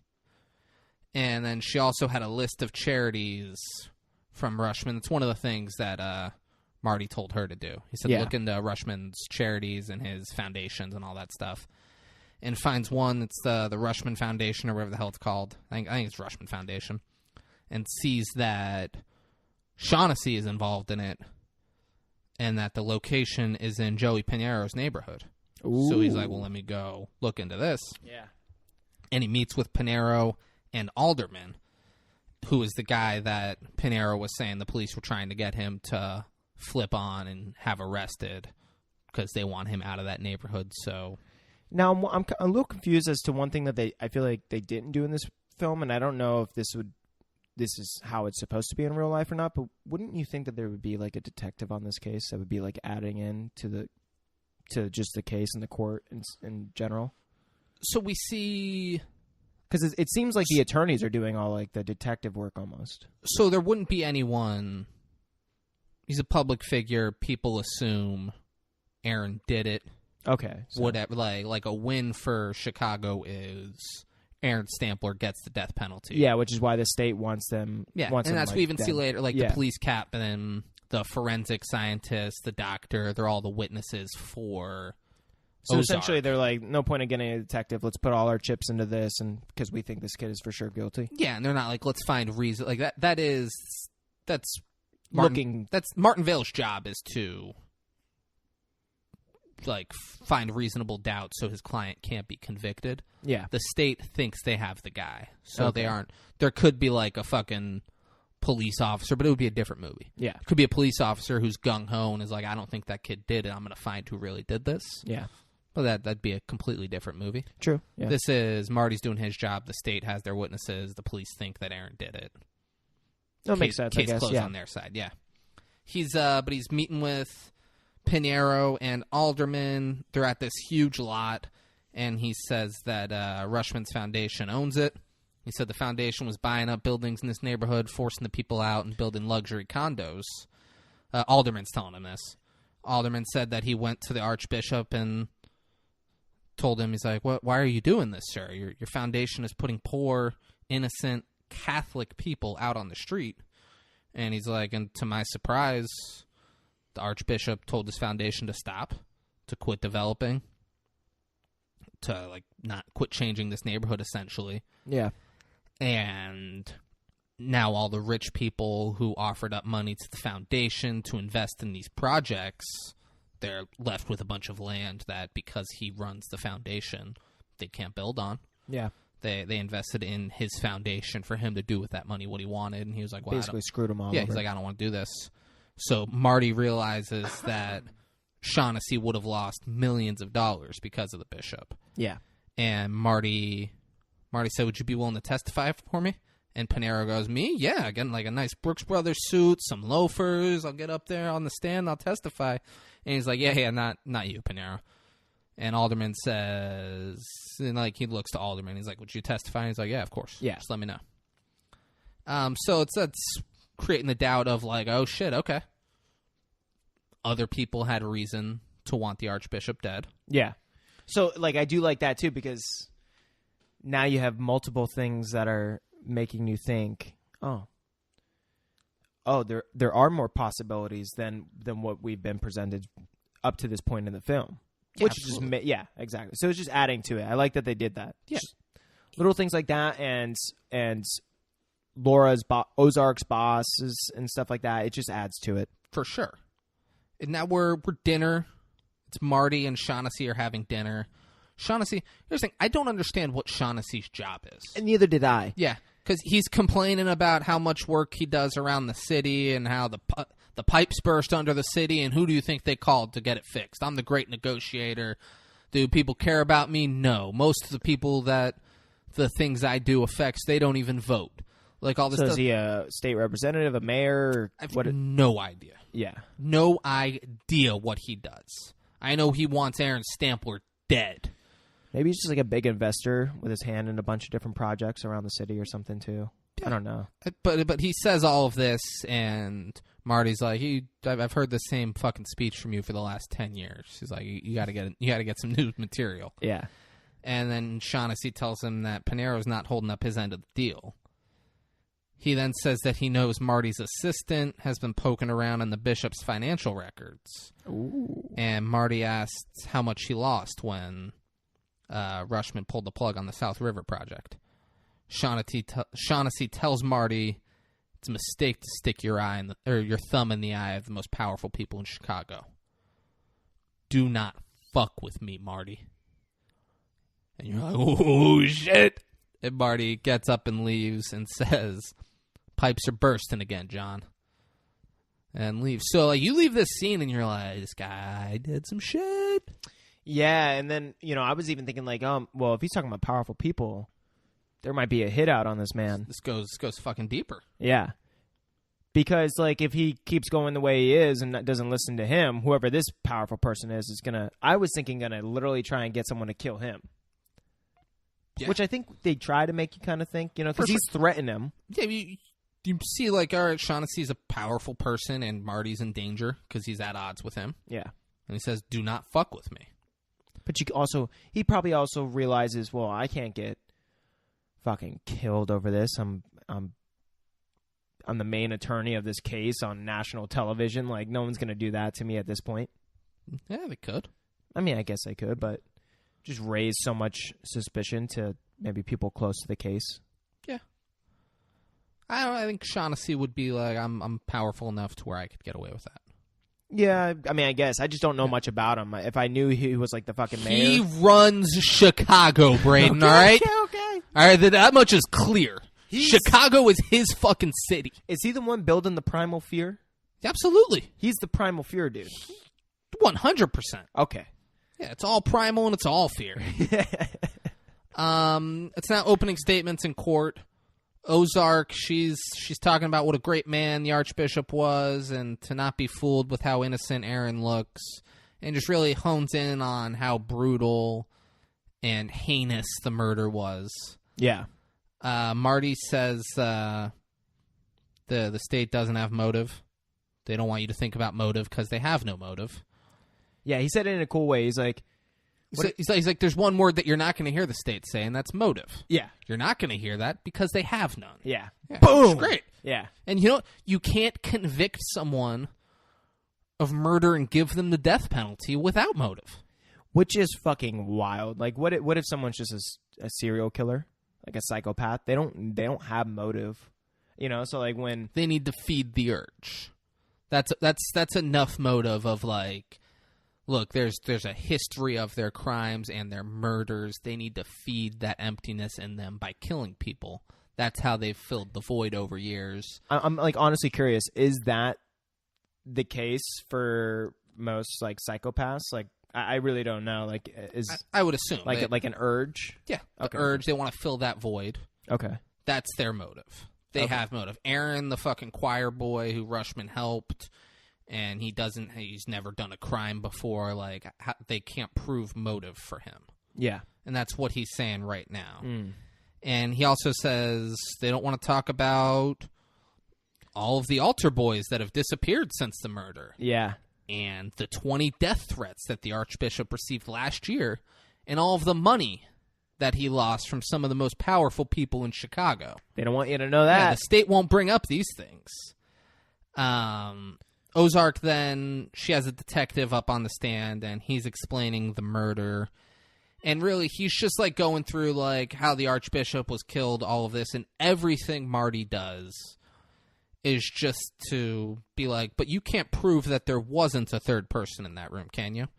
And he's like, nah, I I can't prove that Yeah, there he wasn't was like, a third person. there's no evidence that says there was a third person. He's like, yeah, but you can't prove that there wasn't Yeah. a third person. Yeah, and the guy's like, I guess I can't.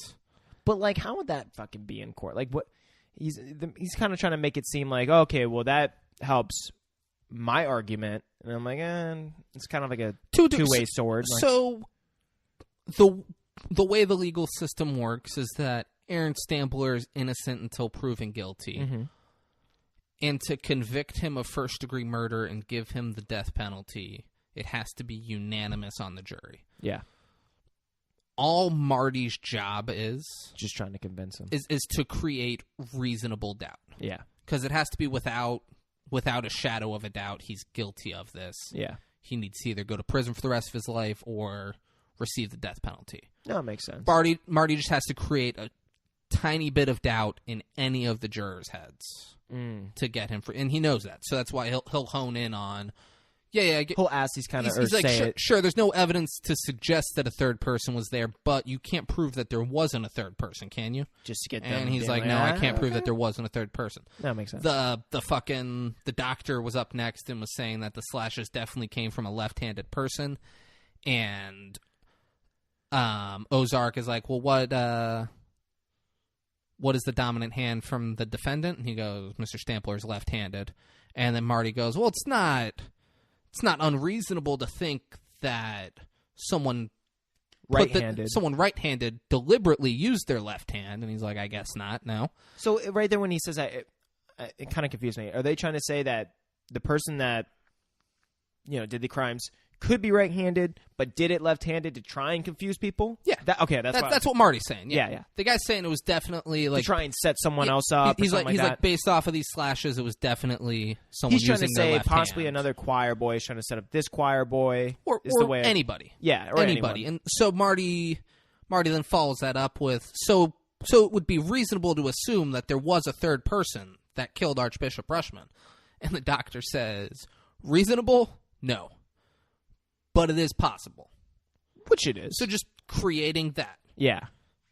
Marty is then later watching himself be talked about on the news. The police captain is taking the stand, and he says he's on the stand and he's talking about the symbols that were carved in the Archbishop's chest. He says B32-156.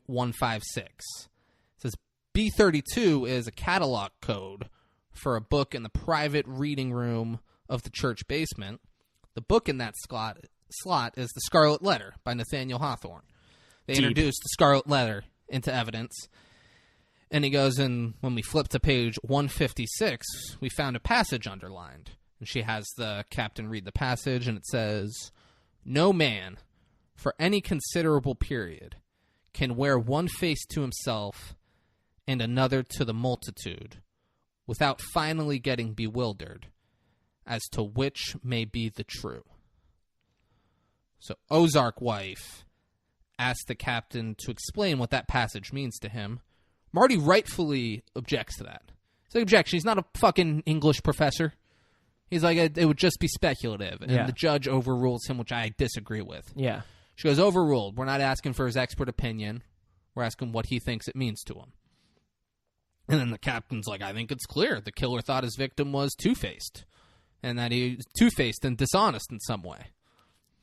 I think that quote for the movie scale is pretty deep because you can almost relate that to like all the main characters or like for sure, like even just like justice and court system for sure. You can relate it to, and that's why I like the quote is because it's more than what you almost think it is at first. Yeah, like it can almost apply to like everyone. No, for sure it could. Marty then meets with Aaron after he asks if he underlined the book. And he says, "No, I don't like Hawthorne. I tried reading the one book about the house of the 7-somethings in high school, and I couldn't get past page 10.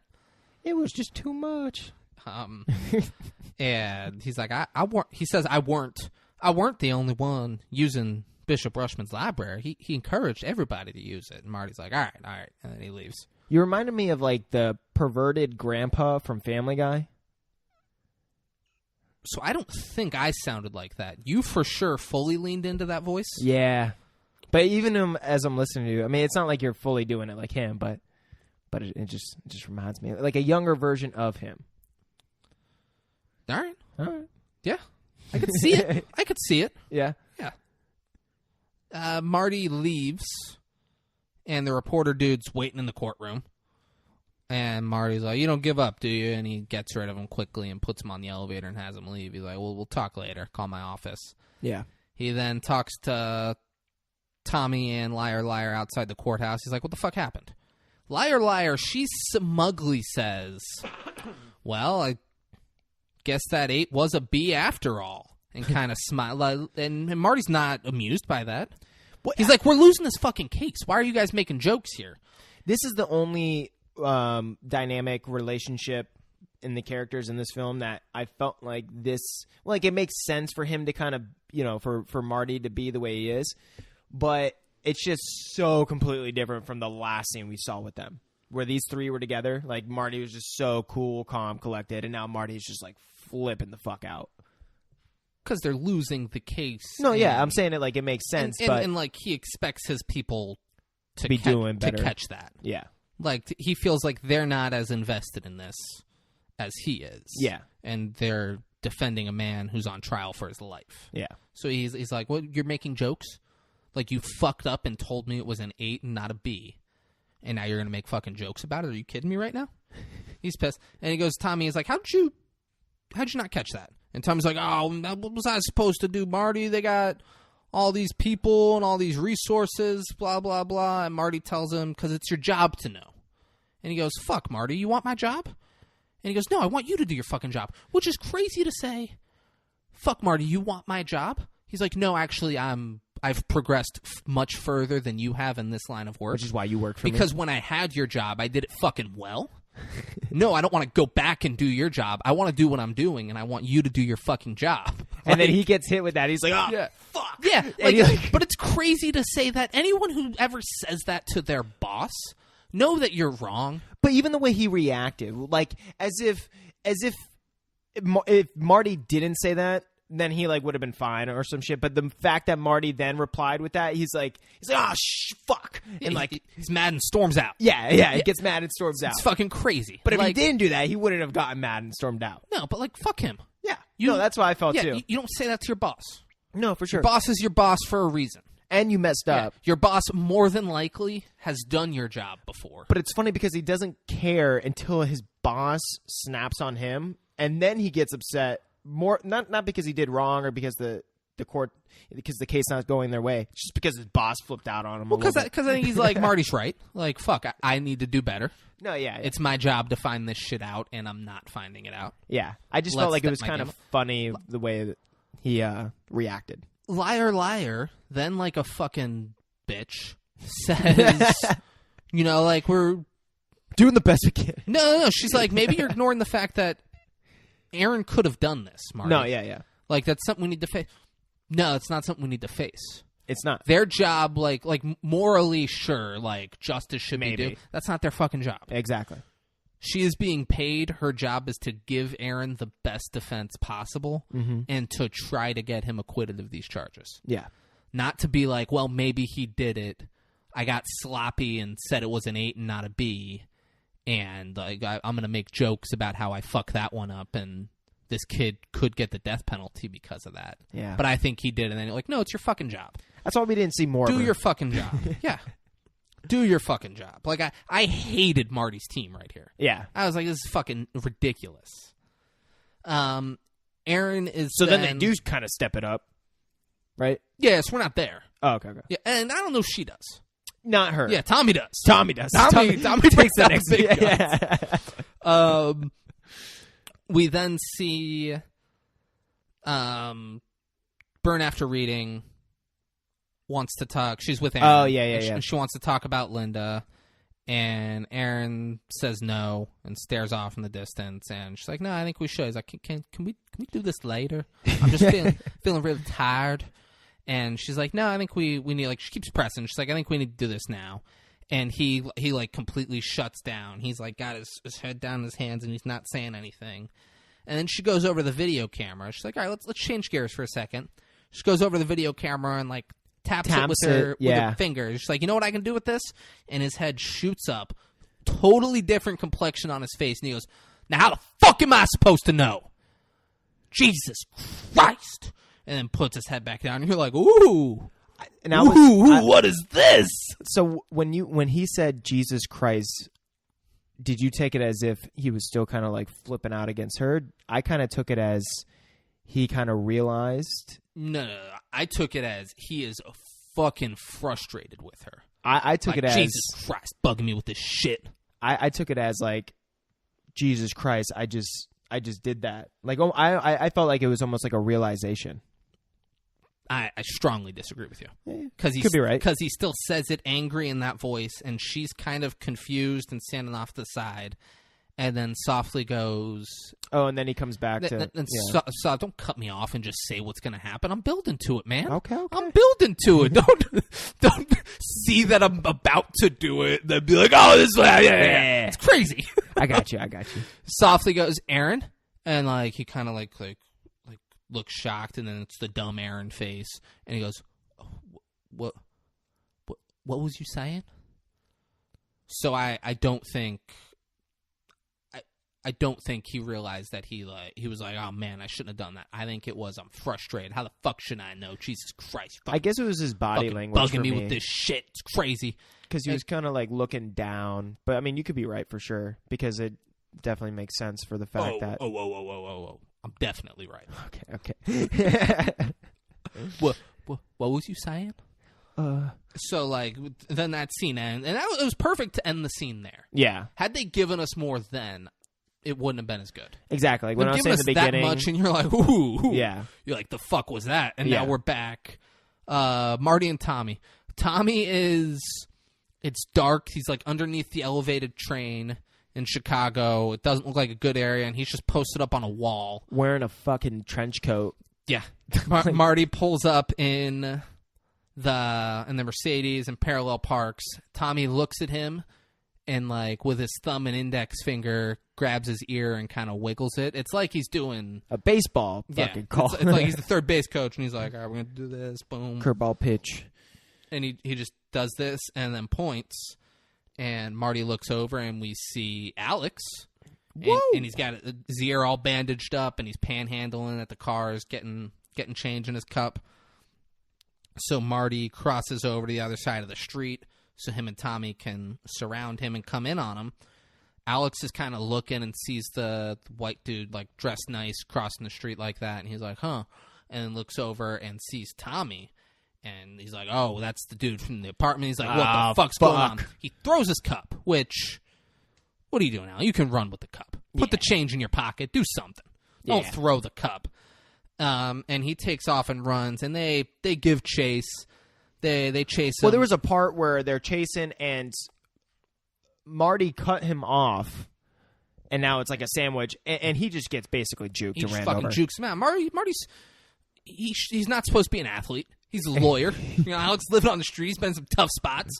Here's what pisses me off, though. Okay. There's a part where they're in a dead sprint, and like Marty and Tommy started from the same spot. Yeah. Marty is outrunning Tommy. Yeah, I saw that. So, like, thinking, not to play the race card, Tommy is black, and Tommy is 10 to 15 years younger than Marty. And you got to think, and too, Marty's just outrunning him, chasing after Alex, and you're like, bullshit. And this is what I don't like for even both of them. You're probably not going to catch this dude that one probably knows the streets maybe better than you do. I don't know if that's true, but at least let me say this. Marty Vale knows all the streets, baby. So let me say this. Shoes, man. Like, you're wearing nice lawyer fucking shoes. You're not running in this shit. Yeah, both of them are wearing dress shoes. Yeah, you can't run in dress shoes, bro. You're not running 2 miles to chase down this dude that's probably got Skechers on, like some New Balances. But he runs, and Marty outruns Tommy, and they chase him through. It's a nightmare. They're in some underground homeless colony. It looks like hell. And they're just digging through, looking through like tarps and stuff. And then Alex comes out from the corner with a knife and tries to cut down Marty. Marty grabs the knife hand, and they kind of wrestle back. He's trying to get the knife. Alex, I'm going to fucking kill you. And then Tommy pulls out a gun and goes, I don't think so, Alex. This kind of reminds me. Drop the knife. Drop it. This is literally from Four Brothers. where Marky Mark and Tyrese are chasing down Buddy, and they end up in the alleyway. And remember, and then I thought he said the N-word, which I don't know if he did or not. Marky like turns the corner, and they were like chasing after someone, him and like Tyrese, and they caught like one of the guys that knew something about what happened to the grandma. But they caught him in like an alleyway where there was like all homeless people kind of, and it was like almost the same type. It just reminds me exactly like it. Like even so they have a bunch of fires in these alleyways where it sets up like this ambiance of fucking like red everywhere. I don't remember that. I remember them going to the party and covering the dude in gasoline. Remember they're like running down like random I remember them going to the club, or and, it might have been like chasing down that car, and then the car flips and they get out and shoot the people. Well, I'm pretty sure it was an alleyway as well with like homeless people, but it could have been like some weird underground place where people hang out. And real quick, you thought he might have said the N-word. Marky Mark says the N-word a few times. No, I know, but I was saying, we talked about it. I was like, in that scene, he turned the corner, and I thought he said it, but I didn't know for sure. Okay. Yeah. Yeah. Marky Mark says the N-word. Yeah. And he's allowed to, if we're being honest. He is. Come on. He is the one white who is allowed to say Richard the N-word can't. freely. Richie could not. No. If Martin Vale is throwing the N-word around, that's going to be a problem. Big problem. So Tommy pulls out the gun. Alex drops the knife, and Marty's like, "I'm Aaron Stampler's attorney." And Alex is like, "Man, I don't know anything about the murder." And there's a few times where like he answers the question and then pushes Marty and goes to run. And Tommy's like, "I still have the gun." They did it. He did it like he's 4 or 5 He's like, "Where the fuck times. you think you're going?" Like he does it a few times. I'm not going to address every time he does it, but he answers the question. He's like, "That's all I know." And then I'm getting. He's like, "I still have the gun. Like, get the fuck back over there." I think that's more of a problem with the actor plus the script supervisor, because a lot of times what happens with actors is they'll have certain things that they're supposed to do within the scene, but they might do the actions at different timings. So I think what happened is he kept messing up the exact time when he was supposed to act like he was supposed to run, and then did it at different times to where when they were editing together, they're like, "Fuck, bro! Like he's gonna act like he's gonna run like 4 or 5 times." Yeah. But fuck, there's nothing we could do. Yeah, that's how I took it. Yeah. And like it plays. It's dumb that he's doing it, but he's also a fucking dumb kid who was panhandling on the street and living in the Archbishop's house and all that. She was another choir boy. Like I don't think we're supposed to think that he's this fucking genius. Like no, yeah. So like it's dumb that he's doing it, but you think after the second time when you're sandwiched in between the two, and he still it's not like he put the gun away. Yeah, like, exactly. let me get the gun. Yeah. He says he was in Aaron's room looking for a videotape of sex stuff. Yeah, I love the way they say that. Sex stuff. I love it, and they say it a few times. Yeah. He goes, "Sex stuff with who?" He's like, "Videos of me and Linda." And then Marty goes, "And Aaron?" He's like, "Yeah, he made him for Rushman too." And he's like, "Made it for Rushman?" He's like, "Yeah." Rushman called it purging the devil. Jesus. Purging the devil. He'd say a sermon for 10 minutes, and then he would tell us what to do. So like, and then Marty goes, wait. So Rushman was involved with sex stuff? he says sex stuff. I love it. Sex stuff. And now this is the guy from earlier, right? Where the earring got pulled off? Yeah. Yeah. Just want to make sure. That's why he was in the room. Yeah, makes sense. He said... that's why they're going after him. Yeah, he's like, he wanted to go and trash the tape. He assumed Aaron got the tape and then killed him. He did kill him, right? And Marty's like, "No, you didn't kill Rushman." He's like, oh, that's fucking nuts. That's wild. Who else could it have been? Yeah. Marty asked what happened to Linda, and Alex said, "She freaked out. She panicked. She split. I'm not expecting any postcards." And Marty tells Tommy, he's like, "All right, hold on. Look at me." And he looks at me and goes, "All right, Tom, get him the fuck out of here." And then Tom takes him, puts his hands behind his back. He goes, "Where are you taking me?" He goes, "Warm bed and 3 meals a day." He's like, "You can't arrest me. You're not a cop." He's like, "No, but I used to be. Is that good enough for you?" I don't get why they're arresting him. I don't get it either. I don't. But in the very beginning scene when we see, what's his name? black buddy who used to be a cop. Tommy.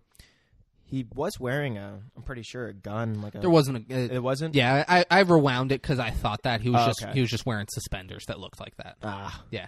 Just, just trying to keep that police feel. Yeah. Yeah. Yeah, I don't get why they would arrest him. Because also, like, Marty doesn't think Alex was the third man. Like, Marty comes to that conclusion. He's like, all right, this isn't our third guy. But what are they going to do? Like, what are they going to get him for arresting him? Like, Exactly. Let him just be like, all right, whatever. Be on the street. Like, are they going to try and say, like, he was trespassing when they found him in the room or something? Like, what? Yeah, no idea. No idea. It made no sense to me. Yeah, that was one thing. Marty that was then like tosses the knife, and he stays down in the sketchy underground homeless colony, which I wouldn't. I would leave with Tommy. Place like, all right, like just get him literal out of here. hell. Ugh, Yeah. I'll be fine. Just let me collect my thoughts down here. That's where I do my thinking. Like, he should be like, I'm coming with you. This is fucking bizarre down here. I gotta go. I'm down here in my nice. I pulled up in a Mercedes. Like, I gotta check on my car. Yeah. Oh yeah, I forgot to say, when he pulled up in the Mercedes, he was like completely being hounded by, I think, a guy coming. He like wanted to wash his windows or something. He's like nah, asked for get change. the fuck out of here. Yeah. He's like, nah, just leave me alone. Be great. If that was just a real random person. That just, like they were shooting down there. Yeah. The guy sees that nice car. He's like, oh, this guy's gonna get me. Like, did not even notice the camera. Was just like the guy. Richard was like, get out of here, man. That'd be great. Yeah. Stayed in character.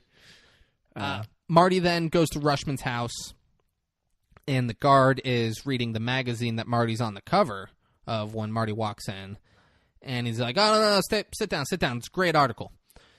And he's like, all right, yeah, go up there, don't disturb anything, don't remove anything. If you do, it's my ass. Marty then, he's going through Rushman's room and finds a videotape called Sermon on Purging the Devil. Nice. So he pulls that out and pulls the label off of it and puts it on what I assume is just a blank tape. Yeah. And puts it in there. It'd be great if it was like Ghostbusters. like he gives him a good movie and just puts that label on it. And then leaves with the tape. We're back at Marty's office. Marty, Tommy, and Liar Liar are all watching the tape, and just like Alex said, sex stuff. There's 10 minutes of him doing the sermon, and then it cuts to sex stuff. Sex stuff. So, guys, there are two scenes that are really... This is a good movie, but there are two scenes that I was like, oh, I want to do a podcast on this because of these scenes. Yeah. And this is one of them. Get it, David. So they're watching it. Linda is on the screen. Hot. And we hear... She's very hot. Yeah. We hear... I understand where Aaron's coming from. We hear from behind the video, Archbishop Russman go, Alex, go to her. Now help her. Good. That's it, Aaron. Now take off her blouse. Good. Now help him, Linda. Aw, isn't that sweet, Linda? Now take him in your mouth. Good. Aaron, now take her from behind. Aaron, take her from behind, Aaron. And then Tommy goes, here's motive. and Marty's pissed. So, like, it's showing she's sucking Alex's dick, and Bishop Rushman's telling Aaron to fuck her from behind while she's sucking Alex's dick. And Aaron does not look to, like, want to be doing this, but he's participating in it because he doesn't have a fucking choice.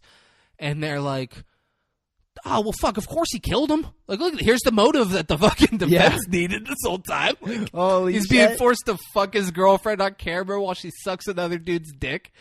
But, like, I say kind of often, I'll say, Aaron, take her from behind, Aaron. David's going to be saying this all the time now. It's going to be like so the new great. Peterbilt 359. Aaron. Oh, by the way, am I way here? Not even joking. I saw 4 Peterbilts. I was like, it's going to be a great day. It's going to be a great day. Saw 4 Peterbilts. Now, do you think that there's any coincidence? I don't know if it's from the writer or whatever, but the fact that Aaron, take her from behind, and the fact that Ozark woman was like, oh, you just... Something about fucking from behind in this movie. Here's the thing. Here's the thing. Ozark woman, like, getting fucked from behind. Also, what's her husband's name in Ozark?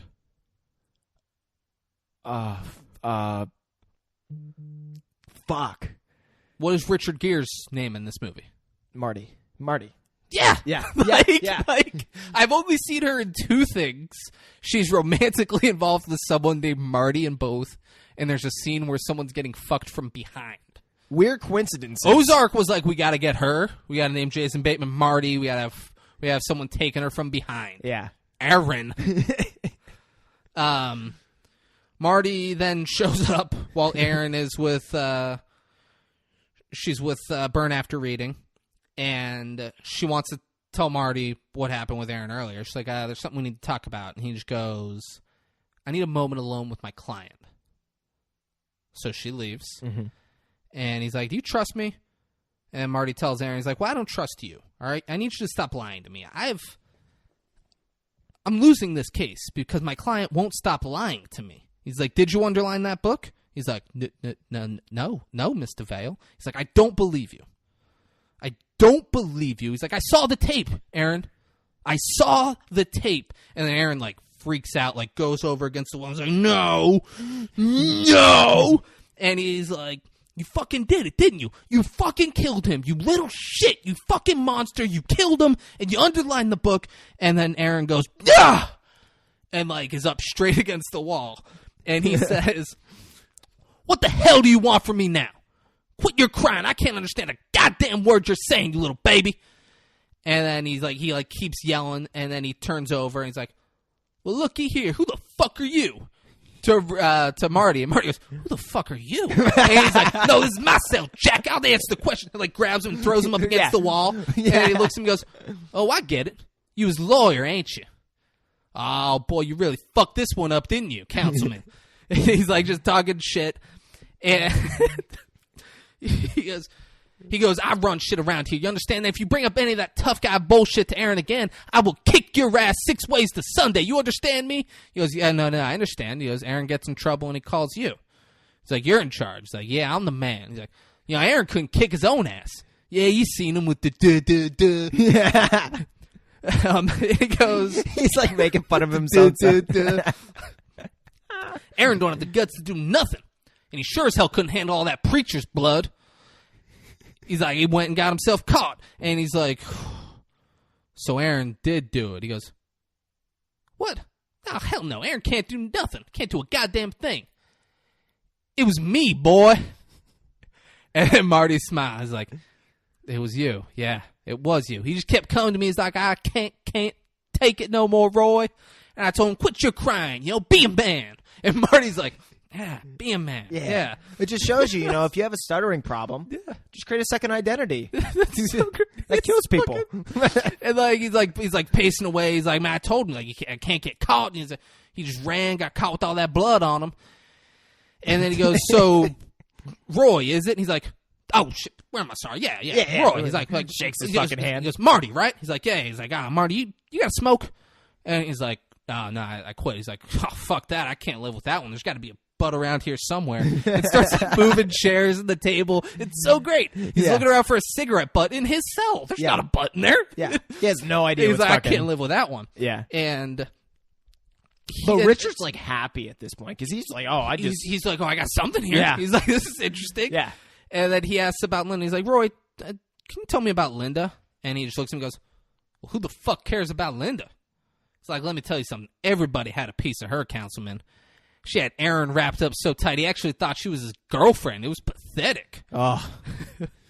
And then he, like, kind of gets serious and looks at Marty and goes, you've seen the tape, haven't you? And he's like, huh? He goes, and he hits him in the face. He goes, answer me, goddammit, you've seen the tape. He's like, yeah, I saw the tape. He's like, fuck, I told him, get rid of that tape. It's motive, you asshole. And he's like, don't you show that to a goddamn person. You understand me? He's like getting in his face. The psychiatrist, she walks in and is like, no, let this roll. Let this roll. Just let this happen. Keep it going. And then like he's like starting to actually beat the shit out of Marty. And she goes, Aaron. And like he like, like, whoa, like kind of like puts his arms out and kind of looks around and then sits down on the ground, holds himself. He looks confused and scared and like looks at Marty and sees him sitting on the ground, like all beat up, and goes, Mr. Vale? So you're like, oh, this is fucking great. This is so fucking great. Yeah, it's great too because you see, because when he gets mad, when Roy starts fucking up Marty.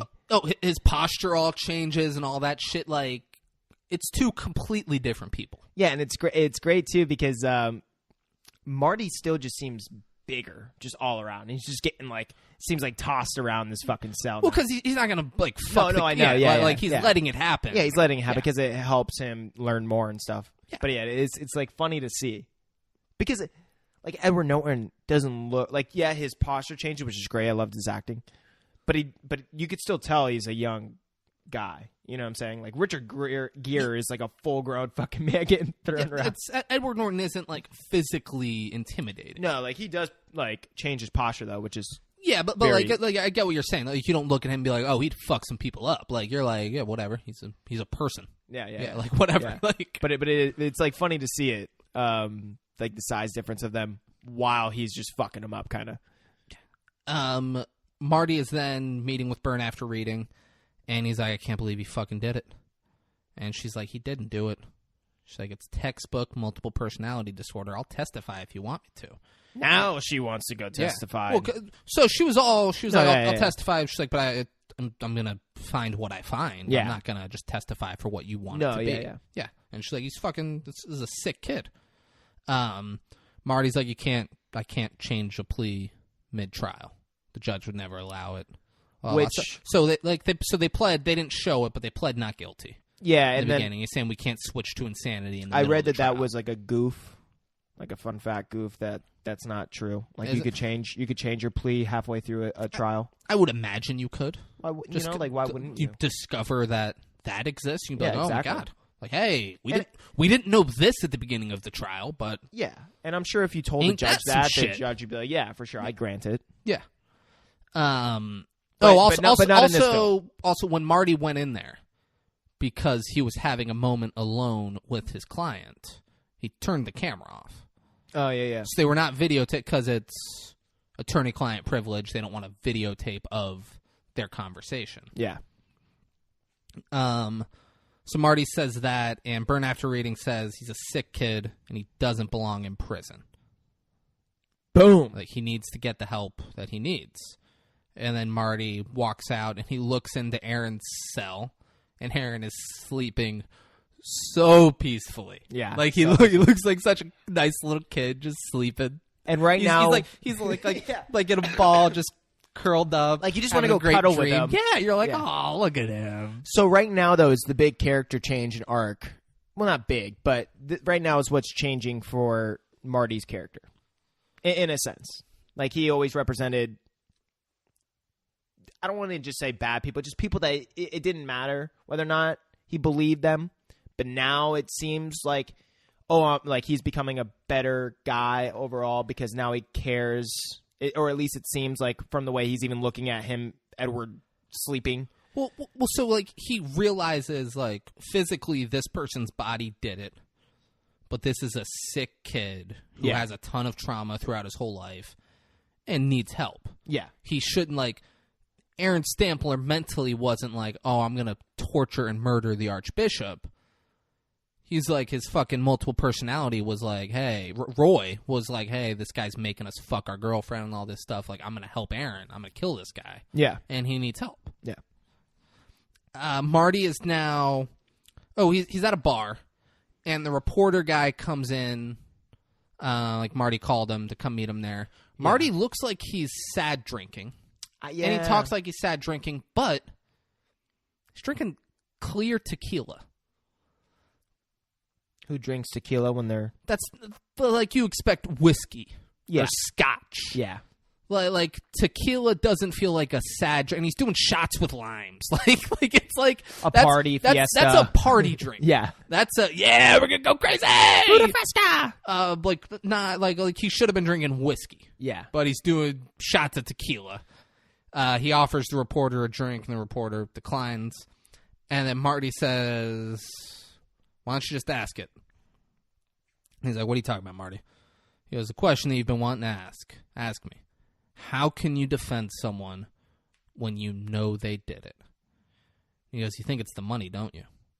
The first thing I ask a new client is, you've been saving up for a rainy day? Well, guess what? It's raining. It's great. Yeah. He's like, well, it's not the money. He goes, you think it's the fame? I love it. I really do. I love seeing my face on the news. I love articles about me. But that's not it. He goes, do you go to Vegas? And the guy's like, yeah, I go to Vegas. He goes, yeah, I don't do Vegas. Why do you think I don't do Vegas? And the guy's like, look, Marty, it's late. You've been drinking. The guy's like, he's not being like a shitty headline chaser. Let's get this guy while he's down and have him say some fucked up shit. Yeah, he didn't seem like that much of a fucked up reporter. He seemed like he's created a relationship with Marty, and he's like, look, man, it's a late night. Like, let's get you home. Let's do this. And Marty cuts him off and goes, why gamble with money when you can gamble with people's lives? Like, and right then now, he goes, that's a joke. The great scene joke. Kinda, it does, but the scene kind of doesn't really make sense to me that much. But go on, and I'll kind of explain. So then he says, I believe in the notion that people are truly innocent until proven guilty. I believe that because I choose to believe in the basic goodness of people. I believe that not all crimes are committed by bad people. I believe that some very good people do very bad things. He goes, when I worked at the state attorney's office, I did some really bad things for Shaughnessy. And that's why I had to leave. I couldn't live with the things I did. We never find out what those things are. Yeah. Couldn't live with the things I did. I became a defense attorney, and I made myself a promise that I'll reserve my lies for other than my public life. And then he puts down $4 on the bar, which doesn't seem like enough money. No. But he puts down $4, and then he goes to leave and turns around and tells the reporter, he goes, if you print any of this, I'll sue your fucking ass. And it's not exactly what he was saying. It's more the dynamic between them that kind of confused me. Because I'm like, the guy was being super sweet. And like, it makes sense for maybe him to be like, you shouldn't. But I'm just talking about the attitude that Marty had to the reporter was like, just so kind of mean when the reporter was actually being nice, it seemed like, but it also seemed like Marty was down when it doesn't seem like he should have been down. It almost seemed like, this is kind of like me thinking, is he coming with realization how he's been his whole life and now he wants to be a different person? That. Okay. And he's also coming to the realization of like, this sweet kid that I really care about. I've now found, I believed him that he was innocent. I've now found out that maybe there's another personality in there, but physically he committed this murder, and he's trying to wrap his head around that. Oh, okay. Wrap his head around the fact that, like holy shit, this kid, yeah. He did it. Now what do I do? Okay. So that's why he's more Yeah, down. he's like, I care about him, but he committed the sense. murder. Yeah. Yeah. Yeah, and then that's just like hey, don't print any of the shit I just fucking said. Yeah. Like But him talking about like his past, and I think that's like him also realizing like kind of like who he wants to be. Oh, or 100%. Yeah. 100%. So like after this scene, I feel like he's had this kind of arc change to him. Yeah. For sure. Marty then so the next scene. He's in the office, right? Yeah. Yeah. And he says he made a little mistake and he offered to buy Tommy a new suit. Which makes sense. Yeah. And Tommy tells him, he's like, well, you've been wanting a third man, and you got your third man, and your fourth man, and your fifth man. And, like, makes a joke. Marty tells Tommy and Liar that Aaron is innocent. The state can't prove intent. Aaron did not have intent to kill Archbishop Rushman. Roy did. But they're saying now they can't change their plea to... Did they say insanity? Yeah, Is that what they said in the scene? Liar says you can't change to an insanity plea mid-trial unless you want to change a career. Yeah. Tommy jokes and says this kid needs an exorcist, not a Still coming with the jokes. A joke. And Marty goes, "Oh, you're so full of shit. You weren't there." This is a sick kid who's been fucked around his whole life by his father, by his priest, and doesn't deserve to die, Tom. And Tom's like, you're right, I'm sorry. Like, bad joke. Marty then says the tape. The tape gives a clear picture of what Rushman did to him and why that would be so traumatic for him, and why, like, and we could talk about his past with his father and just build the trauma case and all that stuff. And Liar's like, well, you can't introduce the tape into evidence. She's like, the jury would fucking hate you for doing that and making this a trial about the Archbishop. And he goes, we're not going to introduce it. Then there's a pause, and Tommy goes, fuck. And he's like, okay. Next scene. It's like some reverse psychology shit. Yeah. You know? It's like smart. The next scene, Ozark's doorbell rings. She opens it, and there's nobody there, but there's a package on the ground. She then calls Marty and goes, what the hell are you doing? And he's like, I don't know what you're talking about. And she says, Barleycorns, now, which is the name of the bar that they met at. It's great, too, is because there's certain aspects of her character that totally replicates in Ozark. Yeah. Like, you can even see it from, like, if you watched Ozark before this, which is what I did, like, I see parts of Ozark in this, which is just great. Absolutely. Yeah. I told you, I've seen her do two characters, and they're very similar. Very similar, but very great. Like, she's a great fucking Oh, she's great. She makes it seem so realistic. Like, everything is, there's nothing ever forced. It never seems. Never. You know? But she's smoking a cigarette. She then says, cute porno. Part of your collection?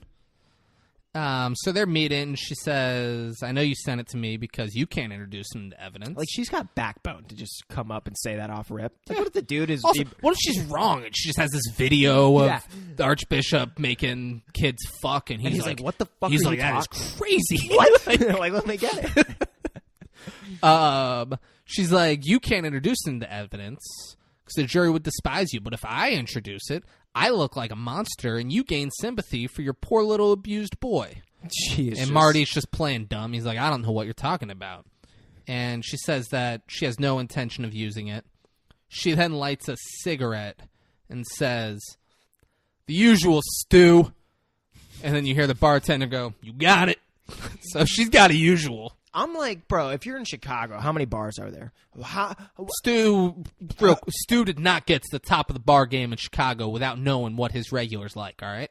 True. He knows her usual. Stu is fucking on the ball. No, for sure. But how much do you have to be a regular for Stu to know that you're a regular? One time. One time a and week? Stu's like, no, one time ever. Oh. And Stu's got that. That's how he gets to the top. All right? Stu remembers the drinks. She's like, you're Stu? You're going to be here all the time? All right, remember this shit. It's his bar. She's like, it's my usual. He's like, got it. Done. Wow. Consider it done. Take notes if you're a bartender. Be like Stu. Marty goes, okay, so if this isn't your motive, then what is? And she's like, oh, we have a motive. I'm just not going to tell you. Like, oh, okay. Yeah, all right. Yeah. There's crazy sexual tension between them this whole time. She asks what happened to his face because his face is all fucked up because Roy beat the shit out of him. And he goes, I bumped it in the medicine cabinet.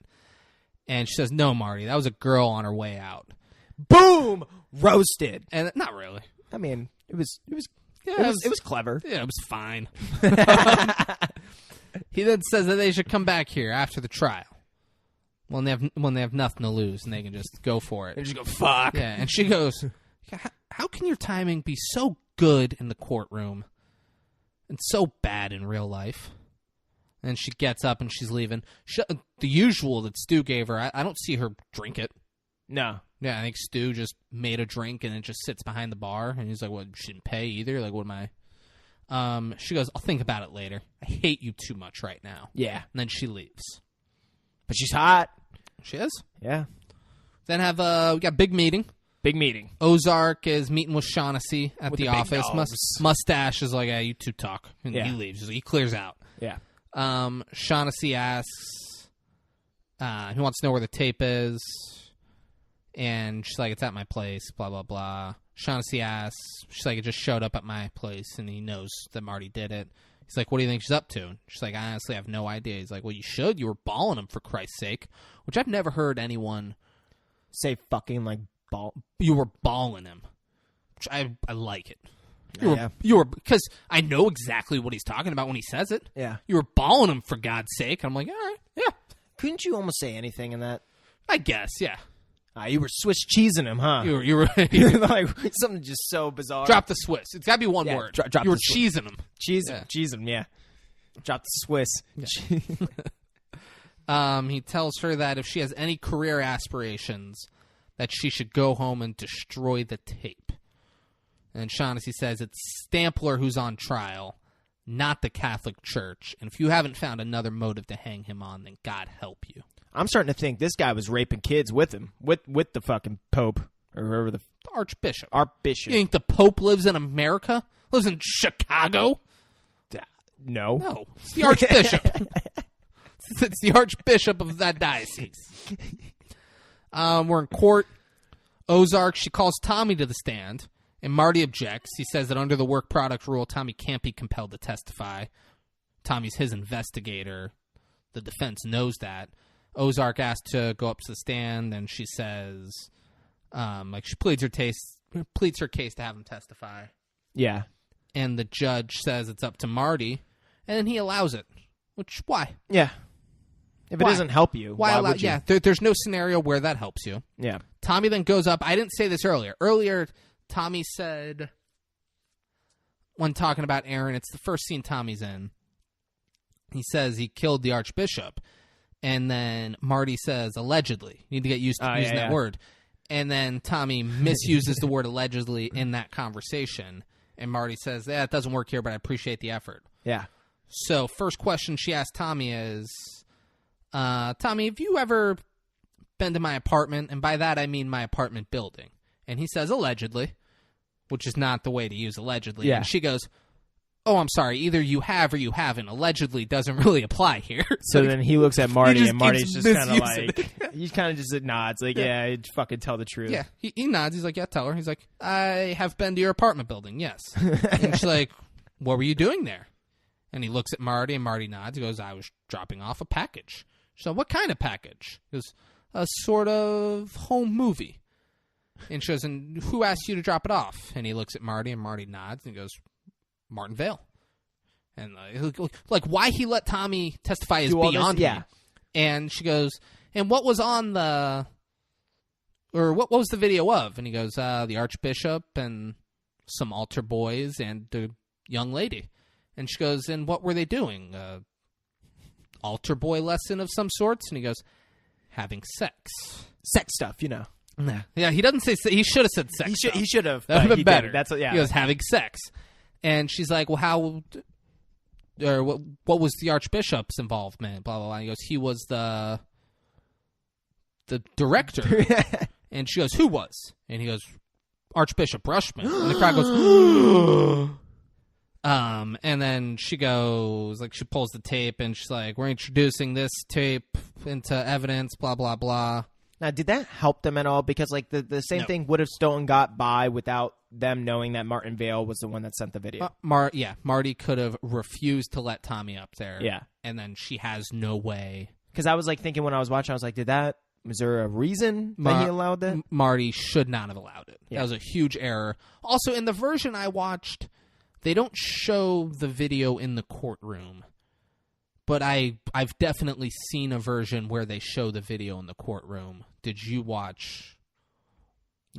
I don't remember a video in the courtroom. Okay, so there's definitely a version where they show the video, and the whole crowd's like, "Oh my god!" Like, yeah, like, which you would do. Yeah, and we hear the judge tells the bailiff, she's like, "And let's get the TV ready." Like, okay. This is evidence. We're going to show. Let's go to recess. Let's go to recess, bailiff. Let's get the thing ready. Yeah, I do remember that, but I don't remember seeing the video. So the version I watched did not have it, but that definitely exists in this movie. There's a cut of the movie where it shows that. Yeah.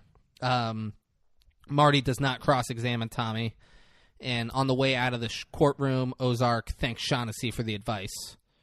She just walks by and goes, thanks for the advice. Because she's like, I fucking nailed it there. Like, great, now we'll show it. We'll have our motive, and it'll be that the defense, or the defense fucking, like, tried to sneakily get me to show it to make me the monster. No, they're the assholes. Yeah. They're the assholes, and they just gifted me this case on a silver fucking platter. But the way it kind of seems when they both leave is like it's a win-win for both. Or at least that's how I felt. Like as if Marty still felt like it was a win somewhat for him. Maybe not like a full, but... I didn't feel that way about Marty. I felt like he was like, Yeah. This isn't what I wanted. Marty is now, he's at home and he's watching the video of the first time Aaron turned to Roy, the how the fuck should I know video. Yeah, and then just like paused it like on that face. So that's later he watches that, does that. He's like getting up to that part. He just hears Burn After Reading talking about Linda a whole bunch and all that stuff. And then he gets a phone call and it seems distressing. He goes, where? And then he hangs up and goes. And he and Tommy are on a bridge. Tommy gives him a coffee, and it's playing the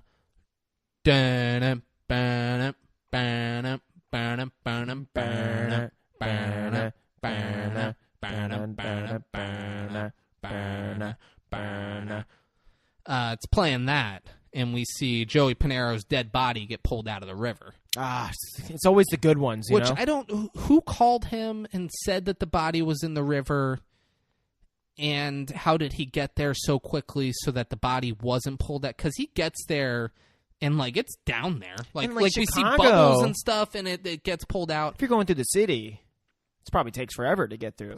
I would imagine it's not a quick trip. No? Yeah, unless it was outside his fucking place, and he just walked out. Yeah. But yeah, so Joey Pinero was killed. We're now in court, and Judge asks Marty if he's ready for his next witness, and he looks back at the crowd of people, and there's this one guy who, he's not in the movie at all. He has like long hair and blue eyes, and he's just staring right at Marty. And I was really hoping he would just look around and see that guy and go, him. yeah. He did not. he called Shaughnessy to the stand. It would have been great if he was just like, that guy, get up there. And he's like, I don't give a fuck if you're an extra. Ooh, okay. He calls Shaughnessy. Ozark objects, and they go up to the stand. Or they go up to the judge. Yeah. And Marty says that the Sixth Amendment clearly states that the defense can call any witness to help prove innocence. Any. And the judge is like, all right, yeah, that's true. I'll allow it, but let's see where it goes. Marty then asks Shaughnessy about how he was on the Rushman Foundation. He was like, I had the privilege of being an honorary board member. He's like, what did the Rushman Foundation do? And he said, invested in projects for the good of the city. And he said, no, tell me about the South River housing project. And why did that deal fall through? And he said there was a difference of opinion, blah, blah, blah. South River is what we were talking about earlier with them. And Marty is like, did Archbishop Rushman pull the plug on that? And he's like, not to my knowledge, no, blah, blah, blah. Like, he's playing coy with it. And then it's just a long, drawn-out thing where he's like, how much money did that project lose its investors? And Shaughnessy says $60 million. And the fucking courtroom's like, that's so much money. Holy shit. And Marty then says how Shaughnessy was the state's attorney for 15 years. And he's like, now, were there ever any complaints about Bishop Rushman? And he said, not to my knowledge, but I had 100 of the best attorneys in the city of Chicago working for me also. And he's like, yeah, but as the state attorney, it would have been your decision whether or not you moved forward, whether or not people got indicted. Were there any complaints ever about Archbishop Rushman? He goes, not to my knowledge. And he's like, what about June of 1985 when Michael O'Donnell accused Archbishop Rushman of sexual abuse, and that you, as state attorney, decided not to bring charges, not move forward that case. Ooh. He owed you big time, John. You must have been really pissed when he pulled out of South River and cost you all that money. He then gets real aggressive, and he says that you and your investors, he owed you. You saved him. You kept him out of prison. And then he pulled this. That gave you and your investors 60 million reasons to kill him. And then the judge like sees what's going on here, and she's like, "All right, that's enough. Jury, disregard that last statement. Mr. Vale in my chambers now." Oh. And then he leans in and says to Shaughnessy, he goes, "That's for Joey Pinero, you shithead." You know, Shaughnessy had Pinero killed, and he's like, "Fuck this guy. I'm going to make people think he might have killed the Archbishop." Yeah. And he's mad. Oh, he calls him a cocksucker while he's up on the stand. He goes, "You fucking cocksucker, Martin." Yeah. Um, Which is great, though, because it just makes you think as the viewer that there's more possibilities. absolutely. And for the jury. Yeah. The jury's like, this guy, the bishop cost this guy $60 million. This guy looks like a fucking this dick. Guy, this guy got the bishop, like fucking swept some shit under the rug for him. Yeah. And then the bishop cost him $60 million 10 years later. And then did he say that he possibly killed him? He said that he must have been pissed and that the archbishop gave you 60 million reasons to kill him. But I'm talking about the mafia dude. Pinero? Yeah. He doesn't bring that up in the courtroom because that's not that case. But True, he leans in and says to his face, he goes, "That's for Joey Pinero, you shithead." Okay, yeah. Because he knows he killed him. He knows he had him killed. Mustache then goes up to Ozark and tells her to start looking for a job. Because you can't let that happen to Shaughnessy. In the chambers, the judge is real upset that he did that. She's like, "I'm not going to let you use my courtroom to take care of personal vendettas you have." Yeah. She said, "I'm striking Shaughnessy's testimony from the record as irrelevant, and I'm fining you $10,000 for contempt." Marty's upset. He's like, "So what you're saying is I can't get a fair trial around here?" And she's like, "You need to watch yourself. And I suggest you start representing your client and stop representing yourself." Boom. Which is kind of spot on. Yeah. Marty is then watching the video again of Aaron turning to Roy for the first time. And he's just soaking up that fucking face. Yeah, this is where he paused it on the face. Yeah. He's like, "There we go." Marty has Burn After Reading take the stand, and she immediately says how she believes Aaron suffers from multiple personality disorder, to which Ozark objects, and they go up to the stand, and she's like, "He's going to fucking switch please mid-trial. He can't do that." And he says, "All I'm trying to do is get a medical basis for amnesia." And the judge is like, "All right, I'll let you proceed, but be very careful." Yeah. Basically, like, you can't tiptoe around basically trying to make, like, without changing it. Yeah. Like, you can't change it to the juror as you're not changing it with me because I'm not allowing it. Yeah. So, She's like, if you're really trying to get a medical basis for amnesia, that's fine. Yeah. Because that's part of it. You're saying he didn't do it, but he fucking had amnesia. Yeah. That's fine. So, in a part, he is proving that, but... Not at all. Not at all. So he's telling the judge that's what he's trying to prove. And the judge is like, if you're trying to prove that, fine. Well, I mean, It's like, trying to prove that Aaron is. Yeah, but like, fucking Ozark's like, he's trying to say, so like, we're going to find he did the murder. No, yeah. But his body did it, but a different person lived in his yeah. body. Ozark's like, he can't do that. He didn't plead insanity. Yeah. And he's like, I'm not trying to do that. He didn't do it. I want to prove that he has amnesia, and that's why he doesn't remember who did it. Yeah. So Burn After Reading explains how Aaron's body could be present while this was happening, but his mind doesn't remember it. She explained the father abuse and how Aaron created another identity to cope with it. She's like, it's why he created Roy. Ozark objects, and Marty goes, all right, one last question. Is Aaron Stampler capable of murder? Burn After Reading says, no, he is not. He is far too traumatized to express normal anger and frustration. He keeps his emotions repressed, which is why he created Roy, who is capable of such emotion. The judge is like, all right, sit the fuck down. Yeah, that's enough. He created Roy. Like, what Yeah. the fuck are we doing here? She asks Ozark if she wants to cross-examine. She says, you bet I do. Ozark's real annoyed. She asks Burn After Reading if multiple personality is her primary area of expertise, Yeah. and she says, no, it is not. She says, is forensic psychiatry? She says, no, I'm a neuropsychologist. She goes, okay, so you're more of an academic, let's say. And I'm like, to me, I'm like, whoa. How could someone, like, you're saying it's just academic, but it's like, dude, that degree probably precedes the other areas, is the way I look at it. No, she's saying this isn't your expertise. you shouldn't be making. So this is her job to shit on this For lady. sure. I don't know what that lady does. She seems qualified to make that diagnosis, but No, yeah. And then Ozark, she's like, no, I'm driving in my, forgive this rather academic question. I'm driving in my car and someone cuts me off and I go, oh my God, I could just kill that person, but I don't. And she's like, I would hope not.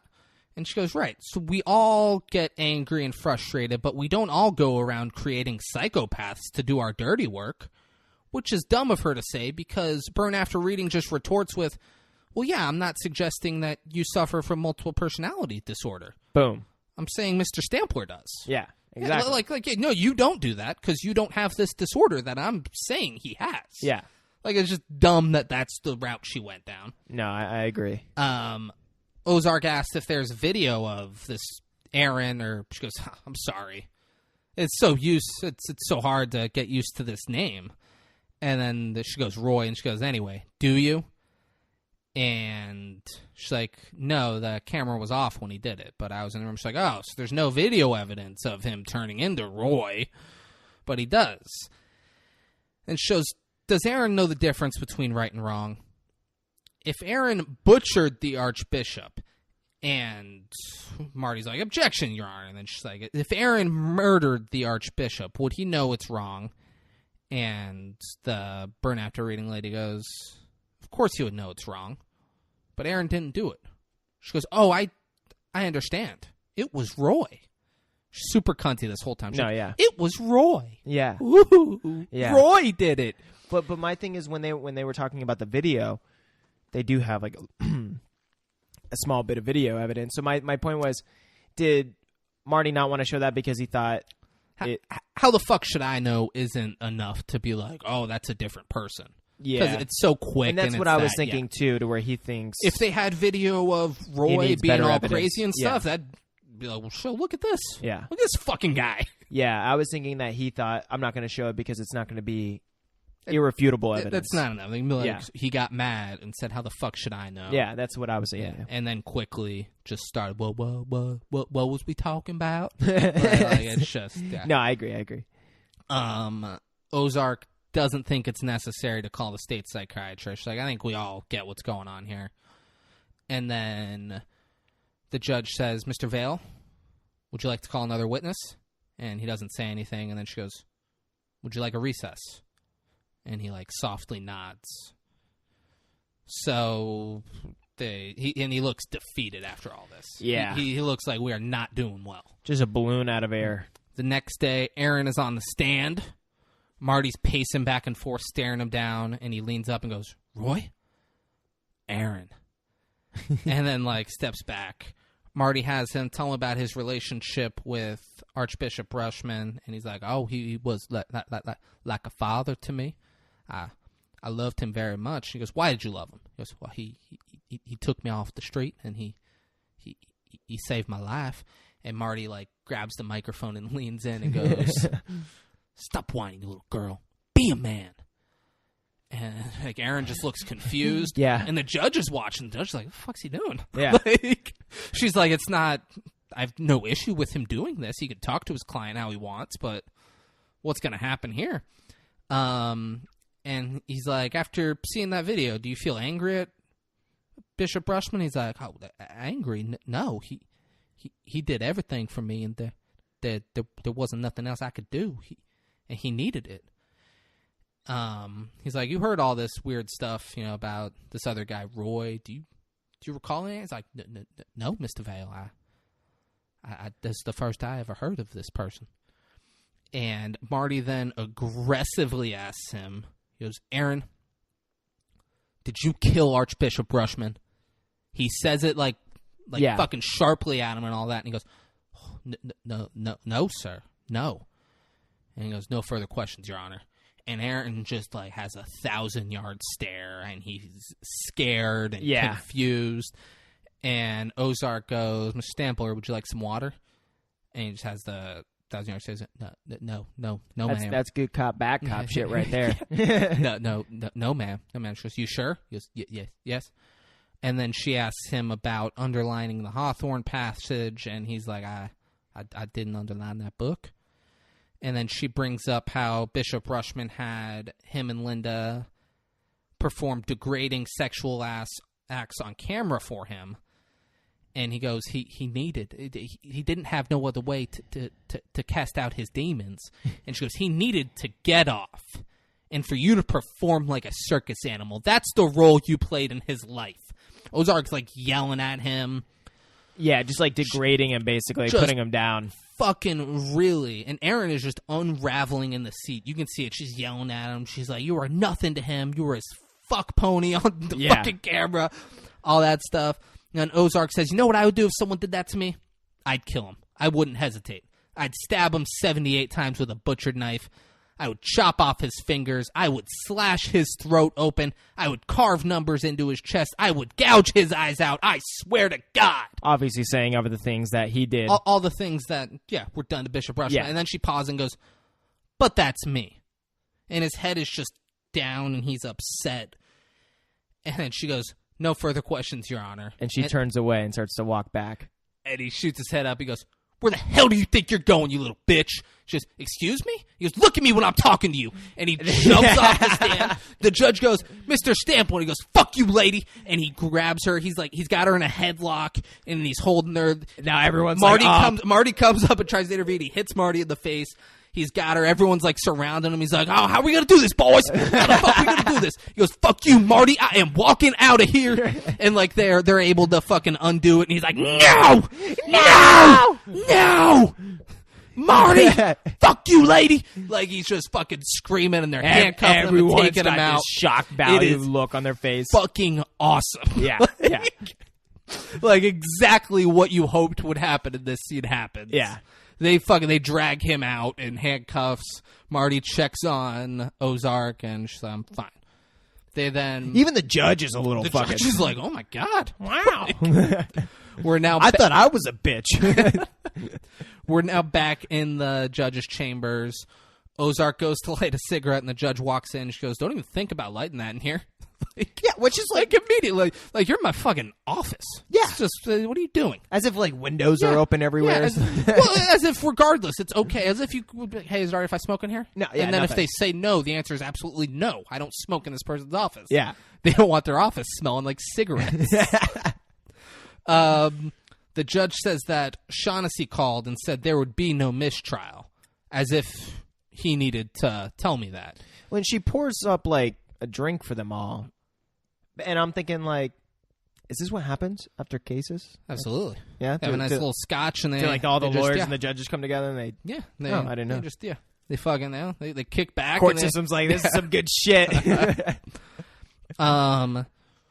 She says that Shaughnessy said there will be no mistrial, as if that was his call. Yeah. And she says, now, Ozark, I'll declare a mistrial if you'd like me to, regardless of what Shaughnessy and Vale say. And she's like, I don't see the point.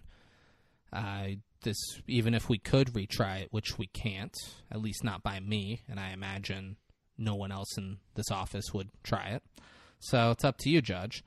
And then the judge says that she's going to sentence Erin to a 30-day psychiatric evaluation and let them make the call afterwards. Marty is fucking pumped. Yeah, just one. Yeah, Ozark is like, Your Honor, he'll be out in a month. And she says, take it up with them.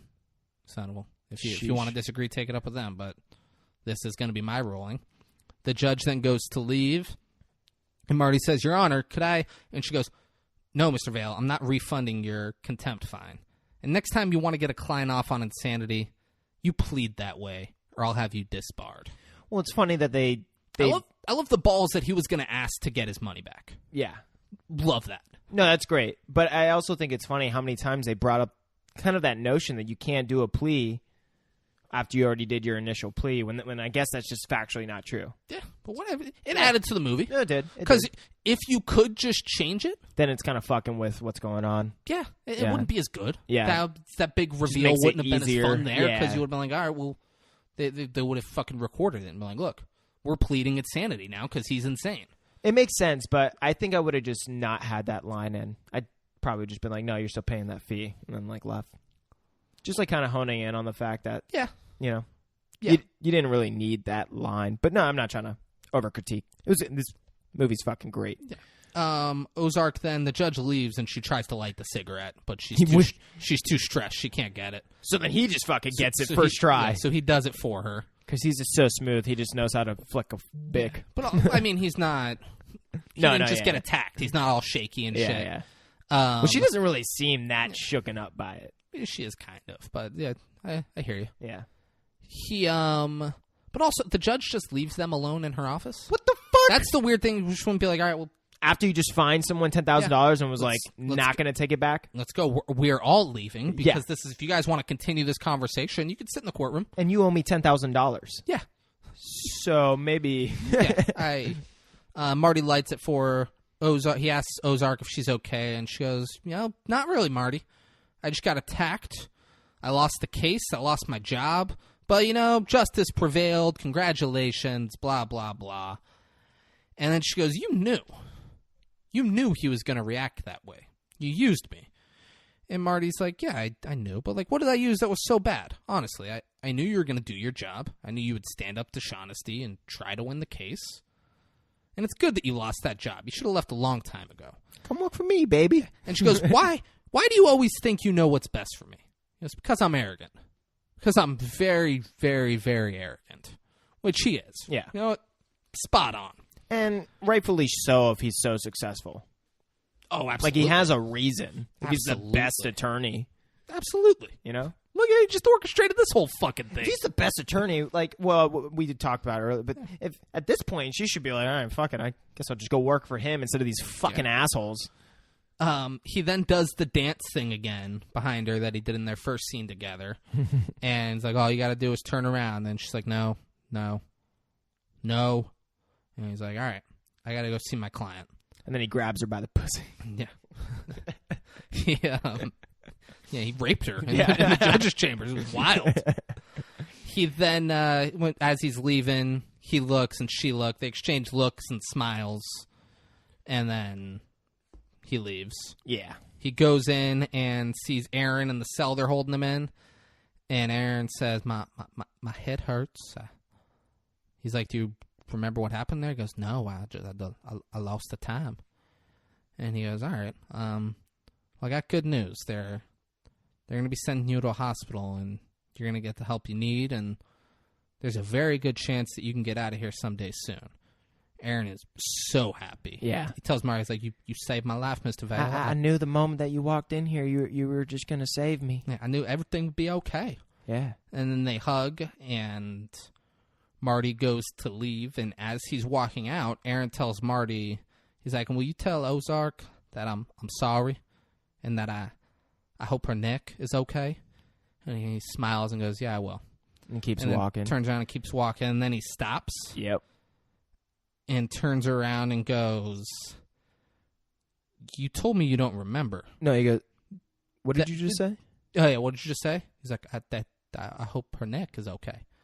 He goes, you told me that you don't remember and that you black out.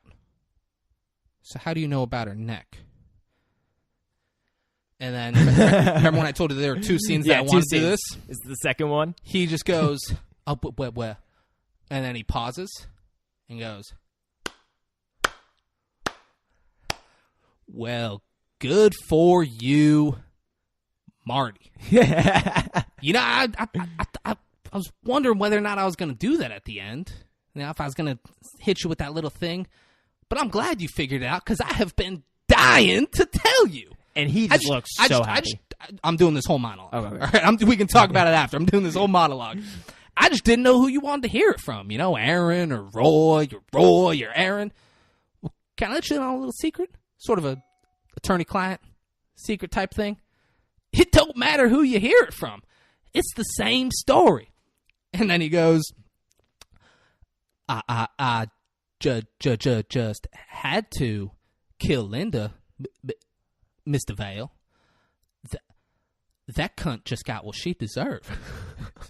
And then he smirks and goes, but cutting up that son of a bitch Rushman, now it's just a fucking work of art. And not Edward Norton, Marty goes, oh, you are good. You are really good. He goes, yeah, I did get caught though, didn't I? He goes, so there never was a Roy. And he goes, oh, Jesus, Marty, if that's your takeaway from this, I am disappointed. I don't feel sorry telling you that. There never was an Aaron, counselor. And then he winks and goes, and he's like upset, and he's like, I thought you had it figured out, man. At the end there, we were fucking that be a man shit. Like I knew exactly what you wanted. It's like we were dancing, Marty. Yeah. And he's upset, and he's like, look, we did it, man. We fucking did it. Now I know you're a little upset because you got attached to old Aaron there. Marty's walking out of the cell at this point. He's like, I can't fucking believe this, and he's leaving. He's like, you got attached to old Aaron there. I can understand, but look. Love hurts. What do you want me to say, He's like, I'm just playing, man. He's like, you're going to thank me for this, Marty. He's just going to toughen you right up, Martinvale. Now that's a promise. Marty's like back in the courtroom now. He's like a full room away, and he's screaming still yelling. He's like, it's going to toughen you right up. That's a promise. And then he walks out of the courtroom, out of the courthouse, gets in his car, and that's the end of the movie. It's fucking brilliant, guys. Yeah, it's great. It's so fucking good. I had a feeling that could have possibly happened, but, you didn't know. So there was still, like, a big... And in that scene, nobody thought that. Anyone who would watch this and be like, in that very scene, and been like, I thought he was going to flip it and be like, no. When he says her neck, maybe someone can be like, oh, shit, how's he know that? Someone quick might have pieced that together. But as they were talking in that scene, I refuse to believe that anyone was watching this movie and was like, oh, he was faking it this whole time. I'm sorry to say, David. No, you told me before we watched this that you didn't think in that scene. No, I thought... You said in that scene, I didn't see it coming. You said throughout the movie, I thought maybe there's a chance. In this scene, I didn't see it coming. So like, in that very moment... Until, obviously, he said the neck part. Yeah, but, and you're like, ooh. Yeah. Yeah. But I was thinking, like how I said it, like about halfway through the film, it's probably him. Whether it was Aaron Roy. You already said that. I'm not taking that away from you. Yeah, I'm saying in this scene, nobody. Yeah. Yeah. It is fucking brilliant. Yeah, they do a really great job. It just, at the because did fucking Richard Gere's character. Oh, I love this kid. I really want to help him. Oh, he's a sick kid. He's got multiple personalities. He's been traumatized his whole life. No. Aaron's a made-up thing. This stuttering little sad kid doesn't exist. Yeah. This Roy guy is just an asshole who murdered the Archbishop. So when I was listening to Edward Norton's interview, he was like, man, we were talking about, what can we do to build the contrast between the two characters that, Edward's going to be playing. And he was like, man, we're like, what builds the innocence? Like, we really need to make the audience think that I'm innocent. And he's like, what better than stuttering? He's like, when someone stutters, you immediately think that they're like almost, innocent or like less of someone who would be willing to do something like that. Just someone that's more of a introvert. And, but it was just funny how Edward brought that aspect. Like, that was never a part of it initially. Like, that was never a part of the character. Like, he helped bring that, like, collaborating with probably the writer and the director. He was like, man, what can we do? And he probably brought up the fact of the stuttering, which is just awesome. It's perfect. If he didn't stutter, it wouldn't have added the same weight at all. Not even a little bit. Yeah, exactly. Also, something I want to talk about is Marty. When he was in an interview, he was talking about how his character changed throughout the film, and just about how it was funny how his character in the beginning was always kind of taking on bad people, doing kind of things that he thought was like he didn't care about it. So he kind of knew he was kind of representing bad people, and he would always have success. And now the first time in his career when he is helping someone who he thinks is a good person, kind of like deep down in a sense, and he thinks he's doing a good thing, like using his powers and his job for a good thing, now it all turns bad. So it was like the flip of his own, even though his character was being better, his success went down in a sense. Like, it didn't really because of what happened. He ended up winning, but yeah, exactly. Yeah, there was a lot of, it was hard, and there was a lot of fucking... Yeah, so it was like this contradiction within his own life that was it's kind of funny to see the way it played out. Yeah, good shit. Yeah, so that was, I just listened to a couple interviews of the main characters, and it's cool to hear their perspectives on it. Do you know what movie has zero contradiction? The Nutty Professor? Nutty Professor, dude. Eddie Murphy, from square one to the last square of this movie, Never contradicts, all right? Yeah. He is a nutty-ass professor start to finish. Yeah. And you know that when you're watching it. I do. You know what movie, I mean, probably does have contradiction. I haven't seen it, but it's the movie we're doing next week. Next week, guys, Michael Breen, my brother's been chomping at the fucking bit to get us to do a movie that he suggested. And he got us, guys. Next week, we're doing the 1998 crime thriller Wild Things. Wild Things. Starring Braden's girl, Nev Campbell. Fuck yeah. Matt Dillon, Kevin Bacon. It's a star-studded cast. It looks great. Mm-hmm. And guys, if you want to watch Wild Things before next week's episode, I do, and I highly suggest everyone does, here's where you can. Ooh. It's on Netflix. Okay. I doubt anyone's listening that doesn't have Netflix. I'll say the other options. Yeah. But if you don't have Netflix, like, what the fuck are you doing? If you don't have Netflix or someone else's Netflix login, what are you doing with your life? I told Dave this at the beginning. I only got Netflix recently just for Ozark. Found out season 4 has only got a part 1. I'm like, oh, listen, I'm finishing Ozark. I'm canceling this shit. And the moment they bring part 2, I'm going to rebuy it. It's crazy. Is it? Yeah, there's other good stuff on Netflix. Yeah, but I feel like I've seen it, most of it, you know? I don't know. You haven't watched Breaking Bad. You want to You're talk right. about? You're like, I watched a few episodes. It was whatever. Like that's Breaking Bad. I watched the first 3 episodes and then stopped for months. And I had people telling me, you need to fucking watch Breaking Bad. What are you doing? And then I rewatched it. Breaking Bad might be the greatest TV show of all time. Yeah, they do have a It is 9.5 out of 10 on IMDb. Fuck IMDb. All right, fuck IMDb. David Breen is telling you it might be the greatest TV show of all time. Everyone's telling me, oh, you should go watch The Witcher. I watched like 1 episode of that. I was like, I don't know if I'm getting into it. Yeah. There's also a documentary on Team Foxcatcher on Netflix. Oh, really? Yeah, there you go. Shit. Look at that. Damn. But it's available on Netflix. You can also rent it on Vudu and Amazon Prime Video for $2.99. Nice. Or you can rent it on YouTube, Google Play, or Apple TV for $3.99. Okay. Guys, the movie is Wild Things, and it's what we'll be covering next week. Fuck yeah. And Braden, if someone were to, because like my brother Michael Breen suggested this movie. Okay. If someone was like a loyal listener and they wanted to suggest a movie, how would they go about doing that? Oh, well, David, I mean, they could just email us at our email, which is 56kings@gmail.com. You mean FIVESIXKING S. at gmail.com? That's exactly right, David. Oh, shit. Or? Or? Yeah, they can do both. Oh, shit. They can message us on Instagram. We have an Instagram, 56kings. You mean at FIVESIXKING? S. That's on simple. Instagram? Yeah. Jesus. Guys, what are you waiting for? Yeah, interact. We're all about community. DM, email.